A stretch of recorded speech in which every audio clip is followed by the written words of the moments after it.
नवाज शरीफ मुल्क में एक नया सियासी मंजरनामा तरतीब दे रहे हैं। वो बड़े भैया जो हैं वो मकरूर हुए हैं मुल्क से। टैक्स लगाने या हटाने का इख्तियार जो है वो वफाकी और सूबाई हुकूमतों के पास होता है। ख्वाजा सरा को भी LGBTQ वाले कैटेगरी में लेके आया जा रहा है। No rainbow flags, no LGBT। किसी भी एक जेंडर को XYZ कैसे कर सकता है? पर गूगल में चल जाके सर्च करें। ये खुद ही बनाते डिजाइन करते हैं, खुद ही तारीफ करते हैं। 86 में आपकी उम्र क्या थी भाई? अम्मा को उनकी गजलें बहुत अच्छी लगी।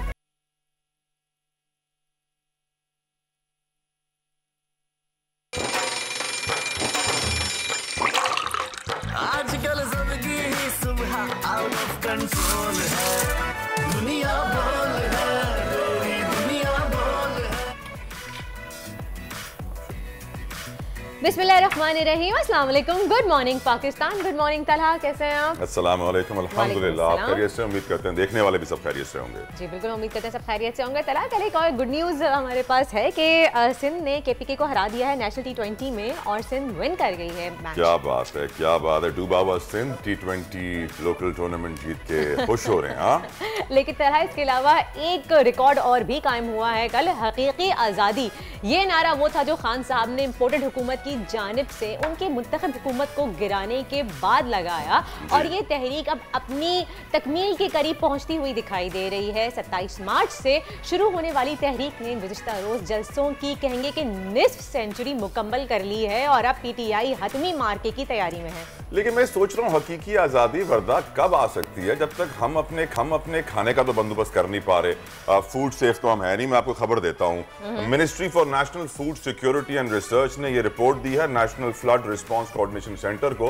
कि पाकिस्तान में खाने की अशिया, फूड सेफ्टी और फूड इनसिक्योरिटी बिल्कुल भी नहीं है। वजह यह है कि उन्होंने 6 महीने का सामान वेयर हाउस कर लिया है, स्टॉक कर लिया है। तो अब समझ रहे हैं कि हम बिल्कुल सेफ हैं, बिल्कुल खाने का कोई मसला नहीं हुआ, जबकि आटे की कीमतें हम जानते हैं मुल्क में क्या चल रही हैं। At the same time US state departments humanitarian information unit ने भी एक रिपोर्ट जारी की है और उनका यह कहना है कि पाकिस्तान दुनिया के 15 उन मुल्कों में शामिल है जो फूड सेफ नहीं है, जो फूड इनसिक्योर है।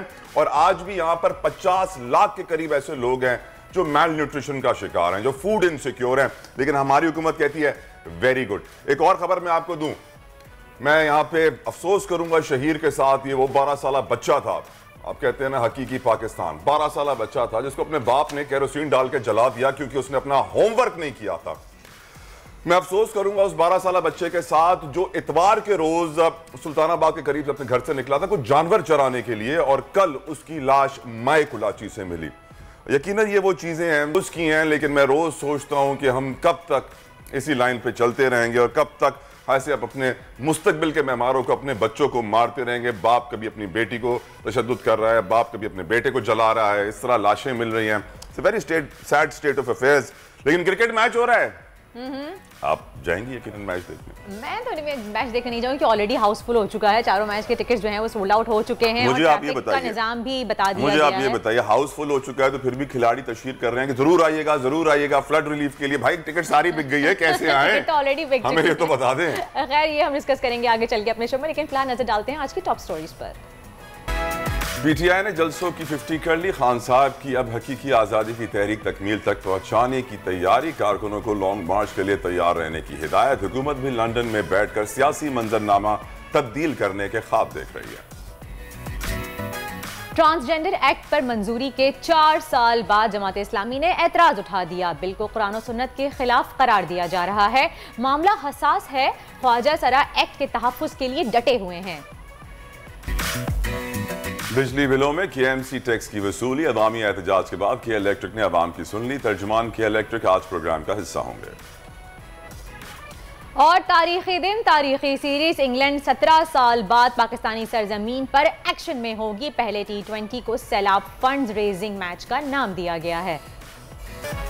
तला बहुत ज़्यादा अहम पॉलिटिकल डेवलपमेंट हुई है। कल इस्लामाबाद हाई कोर्ट से इमरान खान को एक बड़ा रिलीफ मिल गया है। अदालत ने इमरान खान के खिलाफ दहशतगर्दी की दफात ख़त्म कर दी हैं।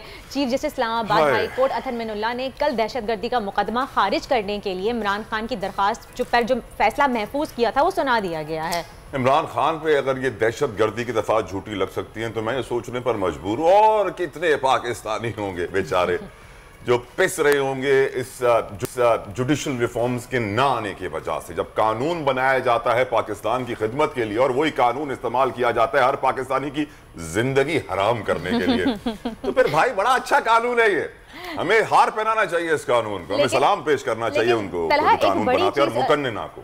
एक बड़ी चीज सामने जरूर देखने में आई है कि मरियम साहिबा ने कल एक ट्वीट किया है, वो भी कब किया है जब नवाज शरीफ और शहबाज शरीफ साहब की मुलाकात हुई है लंदन में, और मुलाकात के फौरन बाद ये ट्वीट आना, ये एक बड़ी कहेंगे जुस्तजू वाली बात है, बहुत ही क्यूरियोसिटी क्रिएट कर रही है। एटलीस्ट मुझे तो हो रहा है कि भाई ऐसा क्या होने जा रहा है आखिर सियासी मैदान में। क्या है उस ट्वीट? मरियम नवाज ने ट्वीट करी, मैं चाहूंगी कि हम अपने व्यूवर्स को भी स्क्रीन पे दिखाएं कि उन्होंने लिखा है कि जिनको दीवार से लगाया जा रहा था, यानी कि जिस नवाज शरीफ को दीवार से लगाया जा रहा था, वही नवाज शरीफ अब मुल्क का सियासी मंजरनामा तरतीब दे रहे हैं।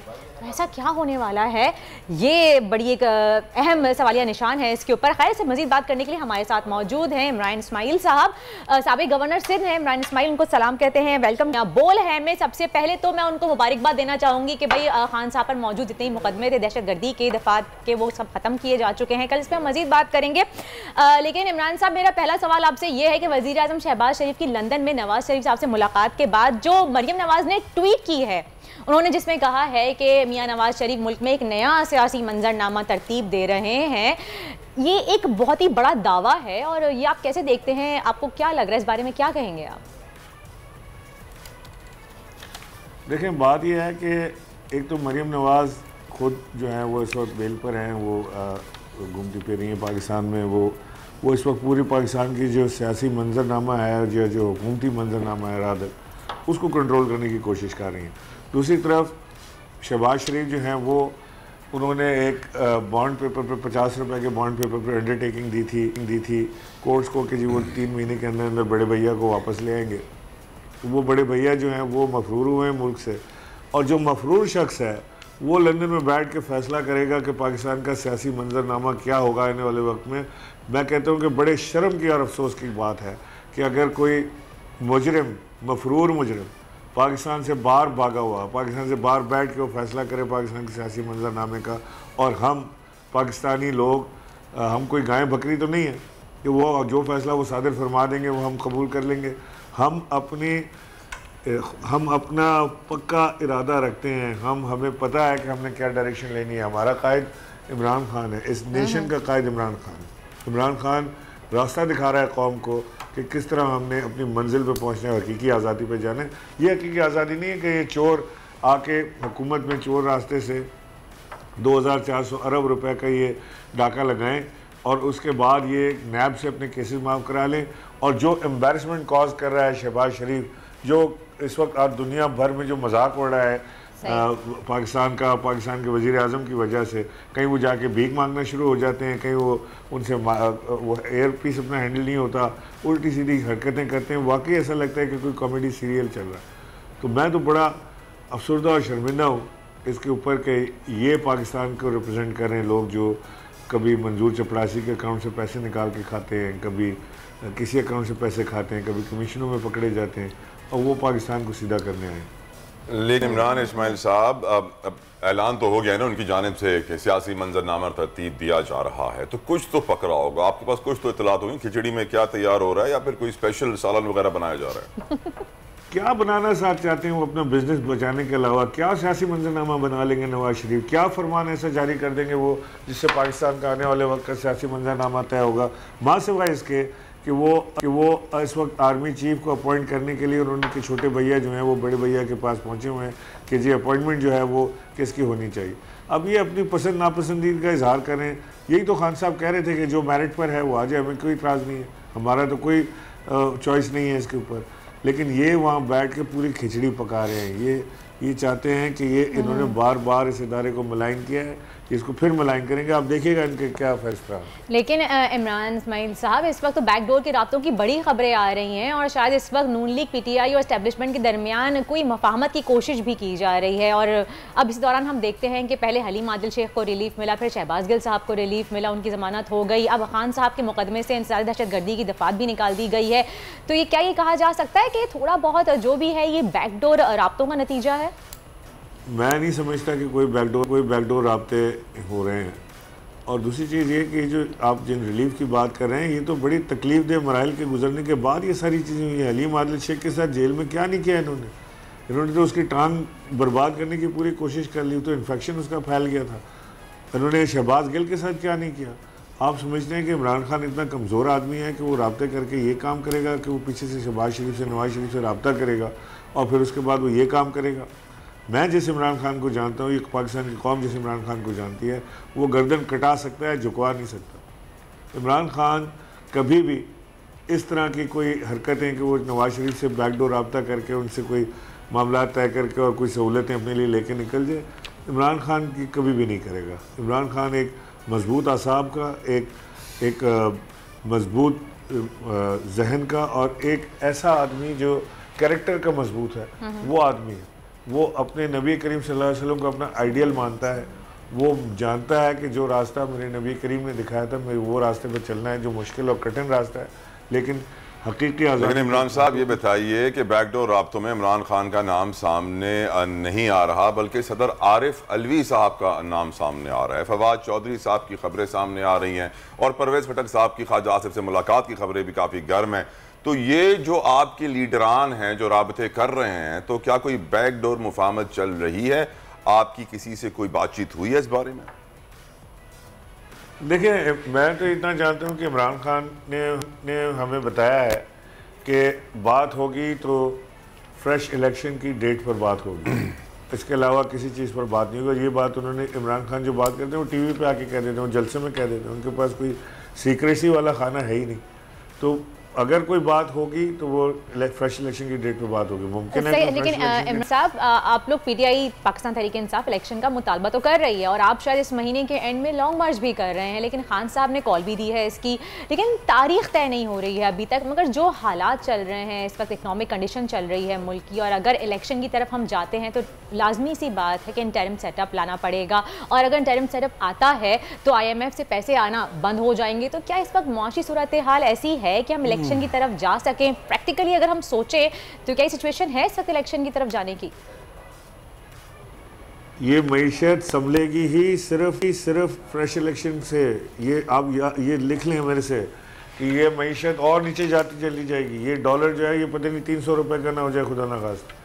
ये मईशत नहीं संभल सकती इन लोगों से, चोर डकैतों से, लुटेरों से जो अपने माल समेटने लगे हों। ये मईशत नहीं संभाल सकते। ये मईशत को संभालने का सिर्फ एक ही रास्ता है, वो है ताज़ा इंतखाबात, फ्री एंड फेयर इलेक्शन। मईशत संभालने का वाहिद हल है, रास्ता है, इसके अलावा ये नहीं होगा। कोई दुनिया की इस वक्त एजेंसी पाकिस्तान की हुकूमत पर भरोसा नहीं कर रही। कोई दुनिया की इस वक्त जो फंडिंग है वो पाकिस्तान के लिए रोकी हुई है। आप देखें IMF का पैसा आने के बावजूद ये मईशत नहीं संभल पाई। कैसे संभलेगी? आग नहीं कराते इलेक्शन, इनके पास क्या जादू है इलेक्शन संभालने का? लेकिन इमरान का निगरान सेटअप आता है और 3 महीने के लिए आता है, तो उसके बाद हमारे पास डॉलर तो वैसे भी नहीं है, हमारे पास पैसे आना बंद हो जाएंगे, और इस फेज में अगर आपकी हुकूमत आ जाती है तो आपके लिए भी बड़े मसाइल खड़े हो जाएंगे। मईशत तो इस बुरी हालत, इसी तरह की बुरी हालत में मईशत मिली थी जब हम हुकूमत में आए थे और हमने उसे संभाला था। हमारे पास अपनी मईशत को संभालने के लिए सबसे बड़ा प्लान जो है वो ये है कि पाकिस्तान, ओवरसीज़ पाकिस्तानी इमरान खान पे भरोसा करते हैं। 16 अरब से 32 अरब पे इमरान खान ने वो पहुँचा दिया था। कैसे लोगों ने पैसे देना शुरू कर दिए थे? सिर्फ इसलिए भेजना शुरू कर दिए थे कि उनको भरोसा था कि अब जो इक़्तिदार पे शख्स बैठा है वो चोर नहीं है। चोरों को कौन पैसे देता है? कभी आपने सुना है कोई चोरों को आके पैसे दे के जाता हो कि मेरी अमानत रख लेना, उसके बाद मैं तुमसे ले लूँगा? ना ना ना। पाकिस्तानियों को भरोसा है इमरान खान पे, पाकिस्तानी ट्रस्ट करते हैं इमरान खान पे। जब इमरान खान कहते हैं कि वो कंस्ट्रक्शन इंडस्ट्री को फ़रोग देना चाहते हैं, कंस्ट्रक्शन इंडस्ट्री उठना शुरू हो गई थी। जब इमरान खान ने घर बनाने शुरू किए तो गैस, बिजली, सरिया, सीमेंट, सब की प्रोडक्शन तेज़ हो गई थी और बहुत लोगों ने प्लांट्स नए फ्रेश लगाना शुरू कर दी थी। इन्वेस्टमेंट आ रही थी पाकिस्तान में। आपके सामने फिगर्स पड़ी हैं सारी, मुवाजना करके देख लें। जब हम जब आए थे इक़्तिदार में तो क्या थी इकोनॉमी की हालत, जब हम छोड़ के गए तो क्या थी, और ये 5 महीनों में जो बदतरीन हालत हुई इकोनॉमी की। सही, बहुत बहुत शुक्रिया। इमरान इस्माइल साहब साबिक़ गवर्नर सिंध हमारे साथ मौजूद थे। उन्होंने काफ़ी बातें क्लियर भी की और वाज़ेह भी कर दिया कि जब तक साफ शफाफ इलेक्शन नहीं हो जाते तलहा मुल्क का कुछ नहीं हो सकता, ना मईशत स्टेबल होगी, ना हम कुछ और बेहतरी होते हुए देख सकते हैं। और ये भी क्लियर कर दिया कि कोई बैकडोर राब्ते नहीं हैं, अगर बैकडोर राब्ते हैं तो वो सिर्फ इलेक्शन की डेट के लिए है। और अब हम प्रोग्राम में कुछ बात कर लेते हैं कि इलेक्ट्रिक की, आजकल सुना है आपके लोड शेडिंग खत्म हो गई है और तमाम तर डिस्ट्रीब्यूशन लॉसेस भी खत्म हो गए हैं। नहीं, लोड शेडिंग तो हो रही है तला, काफ़ी इलाकों में हो भी रही, लेकिन हाँ ये है कि लोगों ने फाइनली सुन ली। आपको याद होगा मैंने अपने शो पे एक दफ़ा कहा था काफ़ी गुस्से में कि जी मैं अपने शो पे इनवाइट करती हूँ कि इलेक्ट्रिको के जी वो आएँ और आके जितनी भी आवाम के सवालात हैं उनके जवाब देंगे। ऐसा क्यों हो रहा है? तो मुझे लग रहा है कि इलेक्ट्रिक सारिफिन की जानिब से गुज़श्ता दिनों से बिजली के बिलों में इजाफी टैक्स को लेकर जो गम और गुस्सा पाया जा रहा था वो अब ख़त्म हो चुका है और फाइनली के इलेक्ट्रिक के तर्जुमान आज हमारे साथ मौजूद हैं। तला, हमारी खुशनसीबी है, शुक्रिया अदा करेंगे हम उनका। तो इमरान राना डायरेक्टर कम्युनिकेशन है के इलेक्ट्रिक के, हमारे साथ मौजूद हैं, उनको वेलकम करेंगे दुनिया बोल है में। अस्सलाम वालेकुम राना साहब, सबसे पहले ये बताइएगा कि के इलेक्ट्रिक के बिजली के बिलों में टैक्सों का इजाफा हो रहा है। अभी हाल ही के MUCT ही में नाम से एक नया म्यूनसिपैलिटी टैक्स लगाया गया है, क्या कहेंगे इसके बारे में आप?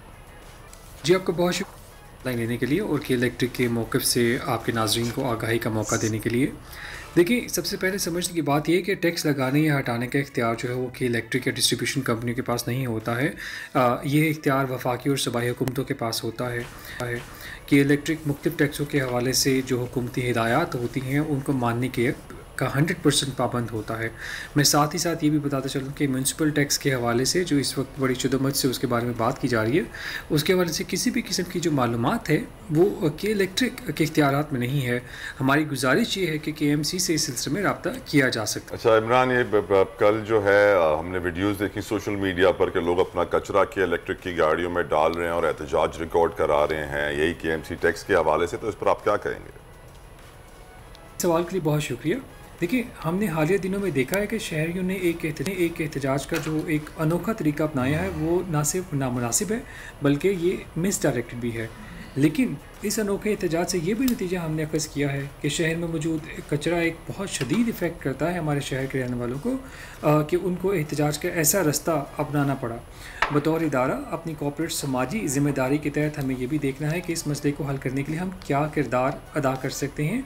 मैं आपको ये भी बताता चलूँ कि बतौर शहर कराची के रिहायशी इस वक्त हम जिन माहौलियाती तब्दीलियों से निपट रहे हैं, जैसे कि इसमें वाटर लॉगिंग और वाटर क्लॉगिंग यानी पानी के बहाव में रुकावट और जैसे अनगिनत बहुत सारे मसाइल हैं वो कचरे से ही जुड़े हुए हैं। तो शहर की बेहतरी के लिए अशद ज़रूरी है कि कचरे के करेक्ट डिस्पोजल और रिसाइकलिंग के लिए एक वाज़ेह हिकमत अमली तैयार की जाए। बतौर इदारा हमारे लिए एक बड़ी लर्निंग भी सामने है और इस पर हम इंशाल्लाह ज़रूर काम करेंगे। इसके साथ मैं ये भी कहता चलूँ अपने क्लोजिंग रिमार्क्स में कि फजले से तवानाई यानी वेस्ट टू एनर्जी पॉलिसी को रिवाइव करना भी वक्त की अशद ज़रूरत है। इस एक वक्त में इस पर काफ़ी बड़ा इंटरेस्ट मौजूद था। ये तमाम के तमाम इक़दाम का मकसद कचरे को अपने मंतकी अंजाम तक पहुँचाया जाना है, जिस पर हम इंशाल्लाह काम कर रहे हैं और काम मज़ीद इस पर करेंगे। यकीनन। बहुत बहुत शुक्रिया इमरान साहब, बहुत बहुत शुक्रिया, आपने अपना कीमती वक्त हमें दिया। यकीनन आपकी मदद से कराची का कचरा भी साफ़ होगा। कराची में बिजली का निज़ाम अब बड़ा बेहतरीन है, वो तुम जानते ही हैं। वो दिन भी दूर नहीं लगता मुझे वर्दा कि जब पानी का मसला भी के इलेक्ट्रिक हल कर देगा। इंशाल्लाह हम उम्मीद कर सकते हैं, उम्मीद पे दुनिया कायम है और हमें हमेशा अच्छी की उम्मीद रखनी चाहिए। तलहा, तो चीज़ें होंगी। वैसे उन्होंने क्लियर कर दिया है ये बात कि जो ये टैक्सेस लगाना और जो भी टैक्सेस लग रहे हैं ये विफाक के हाथ में है, ये उनके हाथ में नहीं है और ना ये इसको रिमूव कर सकते हैं ना ये इसको अप्लाई कर सकते हैं, बल्कि ये गवर्नमेंट के ऊपर डिपेंड करता है। और गवर्नमेंट क्या कर रही है इस बारे में तो हम सब बहुत अच्छी तरीके से जानते हैं कि जो नारा लगा के ये लोग आए थे महंगाई मुकाओ नारा, और उल्टा ही इन्होंने महंगाई की चक्की में आवाम को और पीस दिया है। गंदम तो है नहीं आपके पास चक्की में पीसने के लिए, आवाम को ही पीसेंगे और क्या करेंगे। पिस तो आवाम ही रही है, अनफॉर्चुनेटली देखा तो यही जा रहा है। अल्लाह रहम करे। एक ब्रेक के बाद प्रोग्राम जारी रहेगा। आजकल जिंदगी ही सुबह आउट ऑफ कंट्रोल है, दुनिया बोल है, दुनिया बोल है। Welcome back after the break. आप देख रहे हैं दुनिया बोल है और अब बात कर लेते हैं कुछ सोशल मीडिया वायरल वीडियोस की तरह। करें दिखाइए क्या लाई आज आप। आज मैं लाई नहीं बल्कि मैं आपको बताना चाह रही हूँ कि सोशल मीडिया में पिछले कुछ दिनों में पाकिस्तान की एक फेमस एक्ट्रेस हैं रेशम, उनकी वीडियो काफ़ी वायरल हुई थी जिस पर सारिफीन ने उन्हें काफ़ी तनकीद का निशाना बनाया था। एक्चुअली वो वीडियो ये थी कि वो दरिया में मछलियों को खाना दे रही थी, आप ये देख सकते हैं स्क्रीन पर भी, और फिर उन्होंने वो प्लास्टिक भी दरिया में ही फेंक दिया था जिसकी वजह से उनको बहुत तनकीद का सामना करना पड़ा है। लेकिन मगर अब अदाकारा रेशम ने लाहौर में कूड़ा उठाने की मुहिम का आगाज कर लिया क्योंकि वो इस चीज़ को एडमिट करती हैं कि ये उनकी गलती थी, उनको ऐसा नहीं करना चाहिए था। और उनको ट्रोल्स ने जो किया उनके साथ वर्दा, वो भी तो बताएं। जब भी तो उन्होंने वो एडमिट किया ना इस चीज़, माफी मांगी उन्होंने आके डिजिटल मीडिया, सोशल मीडिया के ऊपर, माफी मांगती हूँ, उन्होंने अपोलोजाइज किया टू ऑल द व्यूअर्स जिनकी भी दिल आजारी हुई, और फिर उन्होंने सफाई की मुहिम शुरू कर दी। But I really appreciate this कि रेशम हैज बीन ग्रेट हमेशा से। आपने अपनी गलती एक्सेप्ट की, आपने उसको एडमिट किया, फिर उसको सुधारने के लिए आपने सफाई मुहिम शुरू करवा दी। ये बहुत अच्छी बात है, वरना अमूमन हमारे यहाँ तो ये होता है कि जी गलती तो कोई मानता नहीं है और उसके ऊपर आप मजीद उल्टे सीधे कमेंट्स करते हो, कहते हैं जी कर लें जो कर लें, क्या हुआ हो गया, या फिर खामोश होकर बैठ जाते हैं। But I really I must appreciate this कि इस तरह का इनिशिएटिव उन्होंने लिया, एक्सेप्टेंस की, ये बहुत अच्छी बात है। मजीद हम इस बारे में बात करेंगे। हमारे साथ मौजूद है हमारे नुमाइंदे मोइन जुबैर साहब, उनसे पूछते हैं कि क्या चल रही है जी लाहौर में, किस तरह की सफाई मुहिम चल रही है और कैसा रिस्पॉन्स है। जी बिल्कुल, इस टाइम हम लाहौर के इलाके जौहर टाउन में मौजूद हैं, जहां पर अदाकारा रेशम ने आज लाहौर से कूड़ा उठाने की मुहिम का आगाज़ किया है और पहली बार किसी आर्टिस्ट ने इस तरह का इकदाम उठाया है। रेशम हमारे साथ मौजूद रहते हैं। रेशम जी, कुछ अर्सा पहले आपने आपकी वीडियो से काफ़ी ज़्यादा सवालात उठाए लोगों ने, तो आपने आज ये कूड़ा उठाने की मुहिम का आगाज़ उन लोगों को जवाब दिया है जो आप पर तनकीद कर रहे हैं। जी वो गलती थी मेरी और मैं उसको मानती हूँ और शर्मिंदा हूँ कि गलती मुझसे नहीं सरजद होनी चाहिए थी, लेकिन इंसान हूँ, इंसान ख़ता का पुतला होता है। तो मैंने जब ये गलती की तो मुझे फ़ौरन रियलाइज़ हुआ कि मुझे माफ़ी की वीडियो बनानी चाहिए और मैंने वो वीडियो बनाई और अपनी पूरी कौम से माफ़ी मांगी और एक बार फिर मांगती हूँ। और मैं आप तमाम लोगों से ये गुजारिश करती हूँ कि जो गलती मैंने की है वो आप लोग ना करें। आप लोगों से ये कहूँगी कि कहीं भी सड़क पर, किसी भी जगह, मॉल में आप किसी को रैपर्स, शॉपर्स, कोई किसी किस्म की चीज़ फेंकते देखें तो ख़ुद पहल करें उसे उठाने में और लोगों को, दूसरों को तलकीन करें कि वो जो कूड़ा है वो डस्टबिन में फेंकें, ना कि सड़कों पर, बाज़ारों में, पार्क्स के अंदर, क्योंकि अपने मुल्क को हर किस्म की आलूदगी से पाक रखना ये हमारा कौमी फ़र्ज़ है। अच्छा रेशम जी, एक चीज़ बताएं, आपकी उस वीडियो पर शायद पाकिस्तानी मीडिया ने इतनी खबर ना लगाई हो जितना भारत का मीडिया आपके ख़िलाफ़ बोलता रहा। NDTV हो, हिंदुस्तान टाइम्स हो, ZTV हो, हर किसी ने आपको हेडलाइंस में इस्तेमाल किया आपके इस एक्ट को। आप समझते हैं ये जो मुहिम आपके ख़िलाफ़ शुरू हुई थी ये इंडियन चैनल से शुरू हुई है? नहीं, ये शुरू तो मेरे ख्याल में ट्विटर से हुई थी और मैं तो ट्विटर पे बहुत ज़्यादा एक्टिव भी नहीं हूँ। मुझे लोगों ने कहा कि आप ट्रेंड कर रही हैं ट्विटर पे, तो मैं 4 सदा में फ्लड रिलीफ के लिए अपना काम कर रही थी। वहाँ सिग्नल्स भी नहीं आ रहे थे, तो मैं 2 दिन वहाँ थी। तो मुझे जब मैं लाहौर पहुँची तो मुझे सही कि मेरे साथ हो क्या रहा है और मुझसे क्या गलती हुई है, तो वो मुझे लाहौर पहुँचने पर पता चला, जैसे कि मैंने माफ़ी मांगी। और बात यह कि दुश्मन मुल्क जो है वो आपके बारे में क्या कहता है, मैं इस चीज़ को तरजीह नहीं देती। बात मेरे मुल्क की है। मैं नहीं चाहती कि अपने मुल्क के लोगों को मैं शर्मिंदा करूं। मैंने गलती की, मैंने माफ़ी मांगी और मैं आप लोगों से भी यही कहूँगी कि जो आप लोग गलती करते हैं उसको ना दोहराएं, उसको ये कि अपने मुल्क को हमें पाक साफ़ रखना चाहिए। तो मेरा यही पैगाम है, जैसे मैंने अपनी गलती से सीखा है आप लोग भी सीखें। बहुत शुक्रिया रेशम जी। और यहाँ पर कूड़ा उठाने की मुहिम का जो आगाज़ है वो कर दिया गया है और रेशम के मुताबिक जो राइट मोइन, बहुत अच्छा। अब यकीनन मैं यहाँ पे रेशम की तारीफ करूँगा मोइन, क्योंकि जो उनका किरदार रहा है, उन्होंने तो 2 रैपर फेंके तो फिर ट्रोल्स उनके पीछे पड़ गए। हकीकत ये हर पाकिस्तानी तकरीबन 10-15 तकरीबन हर पाकिस्तानी बहुत सारा कचरा रोज फेंकता है। उनको भी सोचना चाहिए, अपने गरेबान में झांको, जिसकी वीडियो वायरल हो जाए उस पर उंगली उठाना आसान है। तला मैं यही कहने वाली थी कि देखिए ये तो बहुत ज़बरदस्त बात है और बेस्ट पार्ट उनका ये है कि उन्होंने एक शॉपर फेंका और उसके बदले में उन्होंने सफाई मुहिम शुरू कर दी। लेकिन इसमें कितने ही ऐसे लोग होंगे जिन्होंने ट्रोल किया होगा, कमेंट्स किए होंगे, उल्टी सीधी बातें की होंगी इनके खिलाफ, और वो खुद ही ऐसे लोग होंगे जो समंदर में आए दिन कचरा फेंकते होंगे। अगर हम कराची के समंदर पे चले जाएं तो वहाँ पे इतना कचरा हमें देखने को मिलता है कि किसी की इंतहा नहीं है तला कि उतरने का दिल नहीं चाहता। बहुत अफसोस के साथ अगर आप किसी पे ट्रोल कर रहे हैं और अगर इस तरह की ये मुहिम स्टार्ट कर सकती हैं तो हमें भी चाहिए कि हम अपने कराची को, अपने मुल्क को, जहाँ हम रहते हैं वो हमारा घर ही होता है, उसको भी साफ़ कर लें, समंदर से भी कचरा साफ़ करें ताकि मरीन लाइफ भी डिस्टर्ब ना हो। यकीनन बहुत ज़रूरी है। और मैं सोचता हूँ कि काश कि पूरा पाकिस्तान अगर इस जिम्मेदारी को समझ ले कि सिर्फ लिटरिंग कितना बड़ा प्रॉब्लम है, सॉलिड वेस्ट मैनेजमेंट कितना बड़ा प्रॉब्लम है। दुनिया इस कचरे से बिजली बना रही है, हम इस कचरे को ठिकाने नहीं लगा सकते, कुछ नहीं कर सकते, और हम अपना कचरा ठिकाने नहीं लगाते, दुनिया से कचरा इंपोर्ट भी करते हैं, मंगवाते हैं अपने मुल्क में पैसों के लिए। It's very sad. खैर आगे बढ़ते हैं प्रोग्राम में। कुछ इंटरनेशनल न्यूज़ में मैं शामिल करना चाह रहा था बरदा, क्योंकि यकीनन दुनिया में बहुत कुछ हो रहा है। सिख तहरीक चल रही है, खालिस्तान की अलहदगी पसंद तहरीक। सिख भारत से अलग होना चाहते हैं। इंडिया में उनके साथ बड़ा जुल्म जबर 80 की दिहाई से चला आ रहा है। अब तो काफ़ी सारी मूवीज़ भी आ गई हैं, नेटफ्लिक्स वाली मूवीज़ आ गई हैं, इसी से मालूम पड़ता है कि सिखों के साथ भारत में किस तरह का नारवा रवैया इख्तियार किया हुआ है और किस तरह उनके साथ जुल्म होता है। कनाडा में ये इनकी तहरीक चली है, जिसके अंदर उन्होंने अपील की है कि शिमला को उनका कैपिटल बनाया जाए, खालिस्तान उनका मुल्क होगा। और यकीनन मुझे लग रहा है जिस तरीके से तहरीक चल रही है वो दिन दूर नहीं है कि जब भारत के अंदर एक खालिस्तान बन जाएगा, सिखों का अपना मुल्क होगा और उनको आज़ादी मिलेगी हिंदुत्व के जबर और जुल्म से। क्योंकि हम जानते हैं कि पाकिस्तान और इंडिया का जब से मैच हुआ है एशिया कप में, तब से लंदन में क्या हो रहा है। लंदन में जो इंतहा पसंद हिंदू हैं, जो मोदी के पैरोकार हैं, जो बाल ठाकरे के पैरोकार हैं, वो निकले हुए हैं सड़कों पर और मुसलमानों को उकसा रहे हैं, नारे लगा रहे हैं पाकिस्तान के खिलाफ, इस्लाम के खिलाफ, ताकि झगड़े हों। और बड़ी तादाद में पुलिस की नफरी भी तैनात कर दी गई है। बहुत सारे ऐसे एरियाज हैं जहां लोकल्स इंडियंस और पाकिस्तानी बसते हैं, वहां पे टेंशन्स क्रिएट हो गई हैं, क्योंकि ये इंडियंस जो दहशतगर्द हैं, भारतीय इंतहा पसंद, वो आग लगाना चाहते हैं हिंदू मुसलमान फाइट। मैं भी आपको एक खबर देती हूँ कि एक और तहरीक चल रही है। बताइए। एक तहरीक ये चल रही है और खबर उसकी ये है कि सोशल मीडिया पर कई दिनों से ट्रांसजेंडर एक्ट 2018 का खुला चर्चा हो रहा है, खुलेआम इस पे बात हो रही है। और जिसको इस बिल के बारे में मालूम नहीं था, अब वो भी सोच रहे हैं कि आखिर कौमी असम्बली से ऐसा कौन सा कानून मंजूर हो गया है कि जबकि जमात इस्लामी अब इस ट्रांसजेंडर एक्ट 2018 में तरमीम करवाना चाहती है।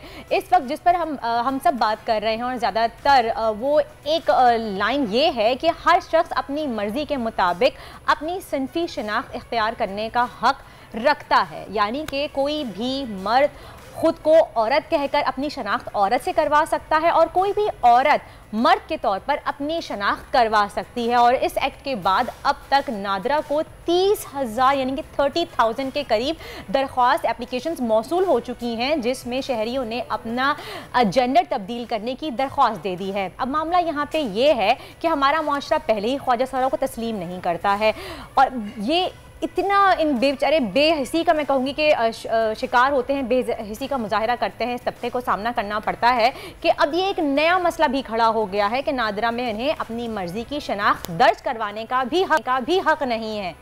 यकीन है निज़ाम इशू पर बात करने के लिए हमारे साथ मौजूद हैं फरीद पराचा, जमात सीनियर रहनुमा। फरीद साहब, thank you so very much for joining us. ये बताइए एतराज़ात आपके क्या हैं, जरा खुल के बताइए। और उसके साथ हमारे साथ मैं ये भी मोइज़ भी डॉक्टर मोइज़ भी हमारे साथ मौजूद है। अस्सलाम वालेकुम डॉक्टर मेहरब, कैसे हैं आप? बिल्कुल ठीक, thank you so much and welcome to दुनिया बोल है जी। आपका सवाल जी फरीद साहब। जी बिस्मिल्लाहिर्रहमानिर्रहीम। गुजारिश ये है कि जहाँ तक ख्वाजा सरा और हिजले मुक़न्नस इनका ताल्लुक है, तो हर आदमी अपने दिल के अंदर इनके लिए बहुत ही काबिल कदर, काबिल रहम ख्यालात और जज्बात रखता है। ये बिला वजह निगलेक्ट होते हैं हमारे मुआशरे में, जबकि इनकी पैदाइश के अंदर इनका अपना कोई ना कसूर है, ना कोई जुर्म है, ना उन्हें इस तरह से घर वाले या मुआशरा उन्हें इस तरह चाहिए। उनके हकूक के सबसे ज्यादा आवाज हम बुलंद करते हैं और करेंगे, पहले भी हम करते हैं। जमात इस्लामी हमने अपने मंशूर में ये रखा है कि उनको ये खसूसी हैसियत दी जाए कि उनके लिए अलग कॉलोनियाँ हुकूमत बनाए, उनकी तालीम गाहें, उनकी तफरीह गाहें, उनके लिए जो है वो फैक्ट्रियाँ, ऐसे काम कि जहाँ पर वो कुछ मुआशरे के लिए मुफीद हो सके। अब जो ये बिल है जिसको 2018 में हुआ और उसको उसी वक्त हमारे सेनेटर मुश्ताक अहमद ने तनकीद की, ये नहीं है कि आज इतने सालों बाद ख्याल आया है, उस वक्त भी है।